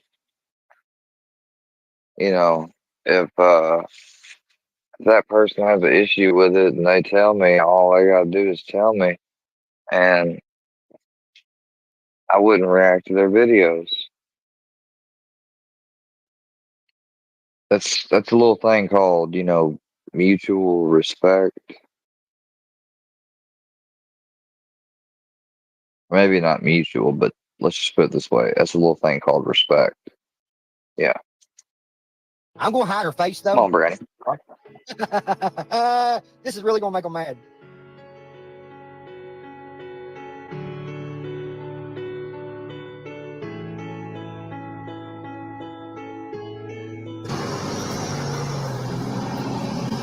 Who's the manager? Oh, Craig. Craig Dillon. Who's the manager right now? This is my acting manager, Christy. Why is the employees in there hollering gobbling at me? It wasn't. Why y'all gobbling at me? Why you gobbling? Hey, you gobbling at me. Why you gobbling? But hey, the keeper asked to put you up to gobbling. Go ahead, say it. Go ahead, just admit the truth. Sheeper did it, didn't he? Wade 615. Huh? Huh? Huh? Huh? Huh? No, I don't understand what you said. Huh? Sir, what did you say? I said, huh? But it was going on, right? My wife heard it, right? It happened, right? So why is people gobbling at me? At this moment, this is when you say, sir, if you'd like to make a complaint, I'd be happy to take your complaint personally, or you're more than welcome to call our office. But I cannot confirm nor deny anything that you're speaking about. Boss. Well, you'll have to take it up with the people that gobbled at you. And I was up here. So who was it? Who was it? It was somebody. Huh? I was up here at the front making ice cream, so. Who was it? I had to make milkshakes. Who was it for records? It was a girl back here that thinks she's your family. Yeah. Rainy? She's not my family. You can either take I mean, that's disrespectful Yeah. to be doing that. But it wasn't. Rain, come here. What the hell are you doing gobbling at me? What is it making fun of you? Oh, gobbling ain't making funny, right? Can you please not record? Like if you do. No, I'm gonna record it and turn it in to corporate. That's what I'm it gonna has do. me in it, and I'm a minor. Well, I can't help that. Well, you're Can't gonna help take that. the parts of me out of it. Okay. I'm a minor too. Well, just saying. I mean, here's the thing. Yeah, it looks like it's a walk-up window, so, and they haven't told him to leave yet. So that's what they should be doing right now. They should be asking him to leave, because technically, I mean, he's out in public too, sort of. So I think he can record. But at the same time, like, yeah, they should just let him leave. No, I got my food. I'm waiting on my food. Will I ask somebody to leave after y'all gobbled at somebody? I didn't gobble at you. She didn't gobble at you. I'm not saying you did, but you said she did. I never said. You said she did, though. She said it was someone who is your family. I never said anything. I never blamed it on anyone. I told you I did not gobble at you. Please calm down. You're being hostile. I'm not blaming you. I'm not blaming you. If you're saying you didn't, I'm just saying. Please stop recording. You can record. I'm not recording you. Just stop responding.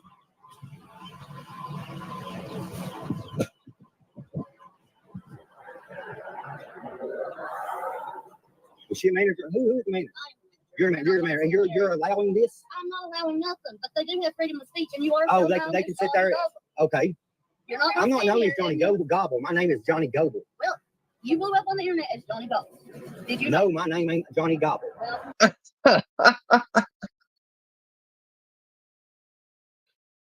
Bro, I mean, like, I guess it wasn't a good idea to make all that noise at church now, was it? Like, what's my name? Johnny Gobble. you want to be judged harshly? I'll judge you. Huh? I mean, why the fuck's it going on? Don't be cussing at children. Okay, bye. Don't do that. You do not cuss in my face like that. I'm cussing your face. I'm a minor. Yeah, you know, all you rappers get metaphorically about me, for me. I can stand there, you ain't on the 23. And you already know what's up with me. B-C-L-E, and they rap. And you already know what's up with me. B-C-L-C-E.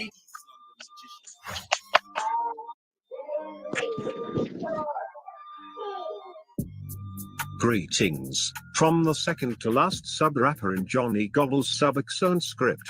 It's your man's, your race of the Suboxone script. Gobblerverse, your gatekeeper of the Durkee verse, your disciple who moves through Paintsville, Kentucky in silence and secrecy to rid the planet of the world's biggest cuck, Scooter Beggins, with BCMCE. And I am here to speak on a Mr. Johnny Gobbler and his most recent streams that he wasn't supposed to do anymore.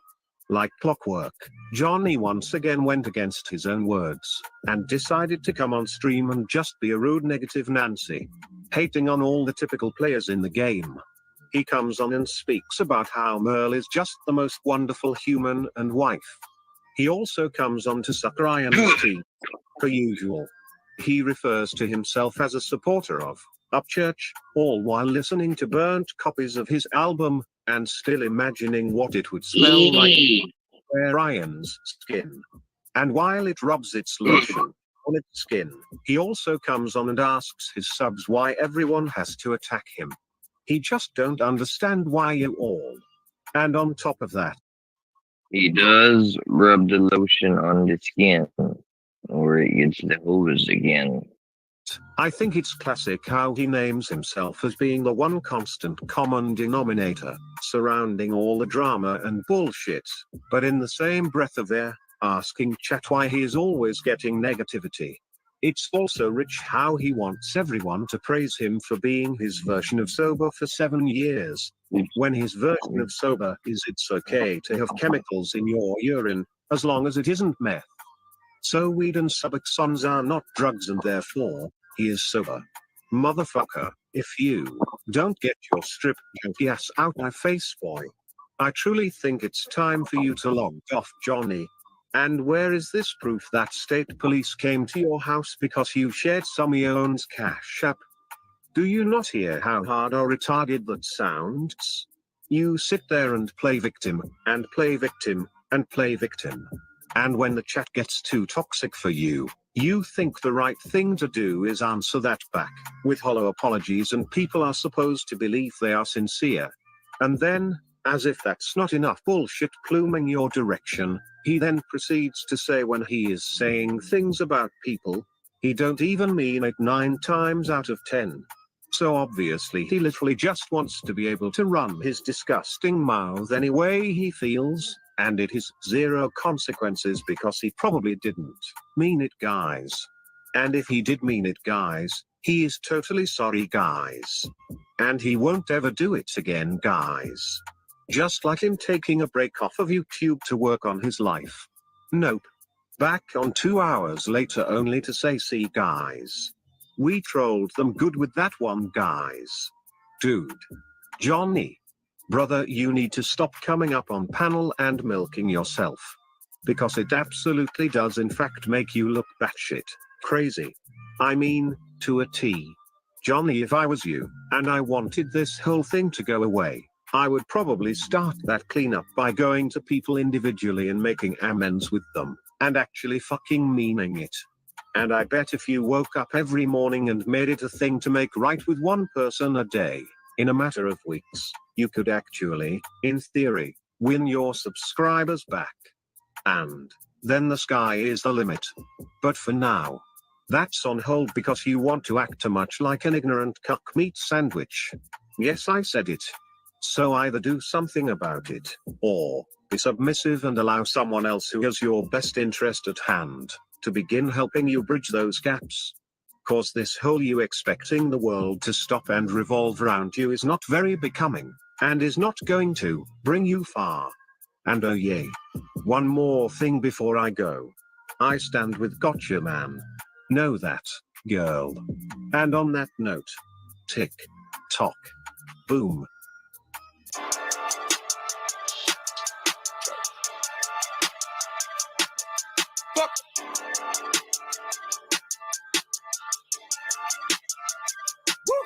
I'm that down south, Will McCoy. Pull up and deploy at them Silverado doors. DNA molecules filled with topsoil. Solidify for certain, read them fucking holla boys. Holla boys. Swag too authentic for a poser trying to read them fucking DNA. Will McCoy. Pull up and deploy. Woo, woo. I'm that down south, Will McCoy. Pull up and deploy.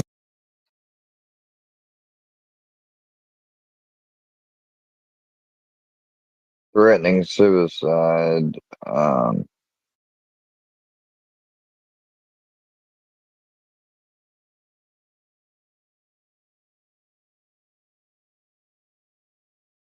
at them Silverado doors, DNA molecules filled with topsoil.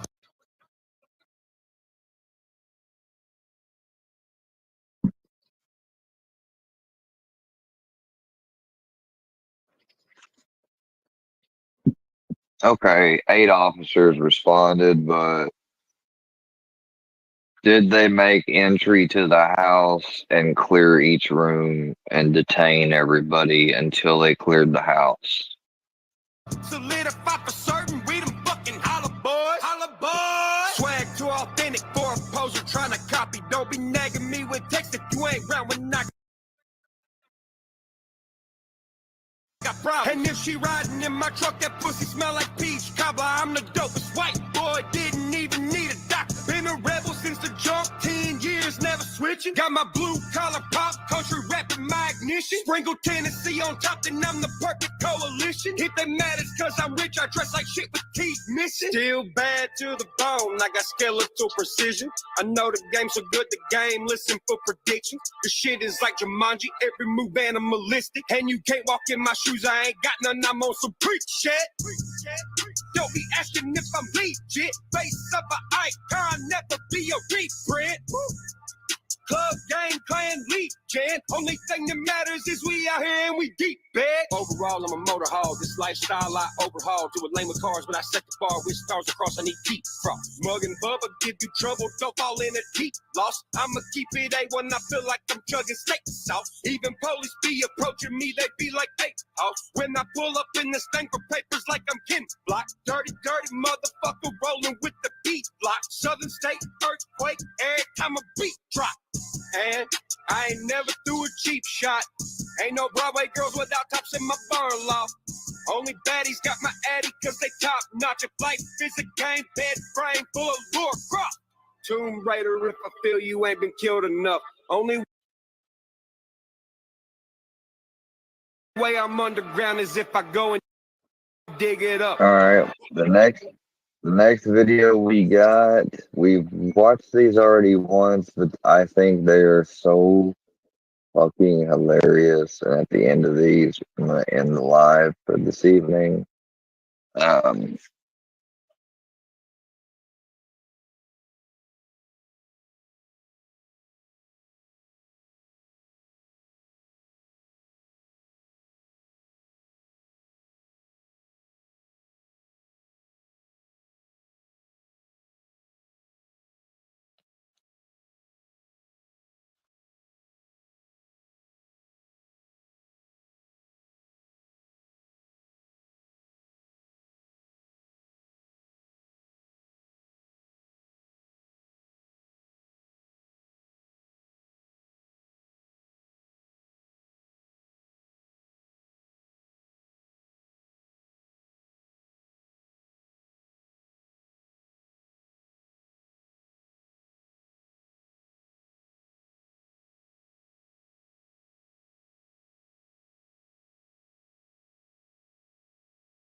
Okay, and moving on.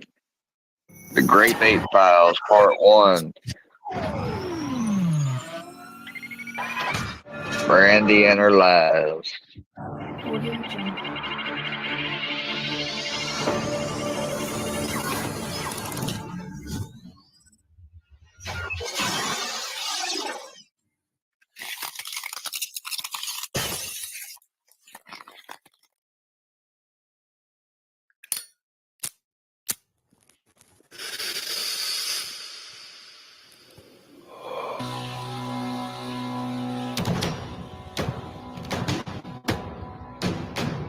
Our voices symbolic of war. I stopped the clock one Easter morn He's on the way to the coven, y'all. The temple. to a city fair road. There are lights of marching men in squadrons pass me by. Before the people try to take my spot, I let them rock. Working with this 9 to 5, thinking about the pot. Stir it up, keep it hot. Trying to beat the game, boat, keep it on lock. I ain't here to play, no, put them in a box. Organize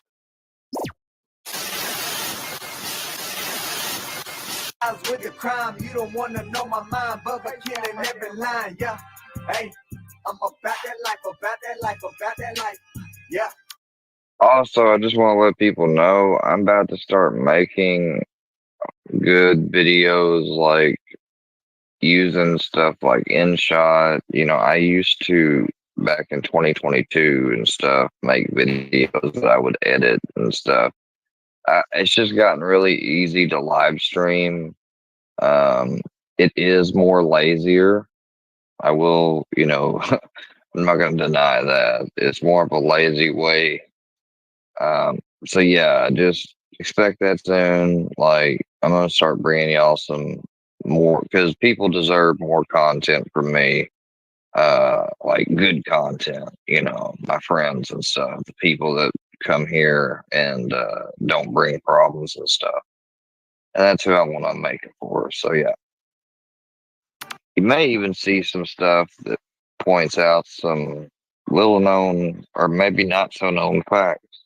Hey, I done seen stuff that'll make you traumatized. Hey,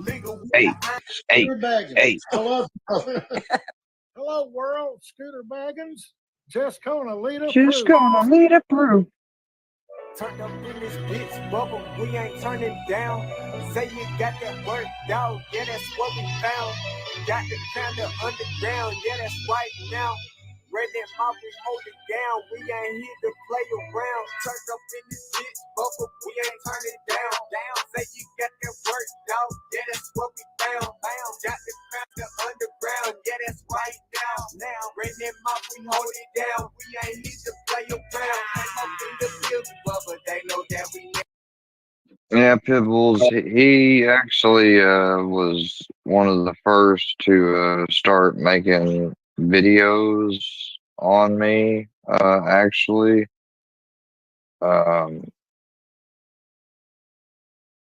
things aren't though always the same, and some people may have done things thinking for a different reason, despite other people doing them for the wrong reason. And so I acknowledge that and all that. Anyways, some of his videos are entertaining, but yeah, it's another case of someone that I'm afraid some people are going to try to like keep me or block me out of that channel like they did with Johnny, And if that's the case, fine, but I've got it in writing asking, so, now if I hear something different, then I'd have to stop, but for this, I'm good right now, I don't give a damn what Johnny has to say anymore. I don't care. Like, I supported him. I made amends and stuff after being lied to. I wasn't the only one, but I was one of several. At least I went out of my way to apologize. Most people didn't. They just ignored things for a while, stayed away, and then came back, and he just don't even remember probably that they didn't apologize. Like, I actually did on more than one occasion, and it wasn't even like I was involved in it or anything really. I was just a mod. But anyways, I believed it though. Next money, what we getting? We don't care about your set or the fame.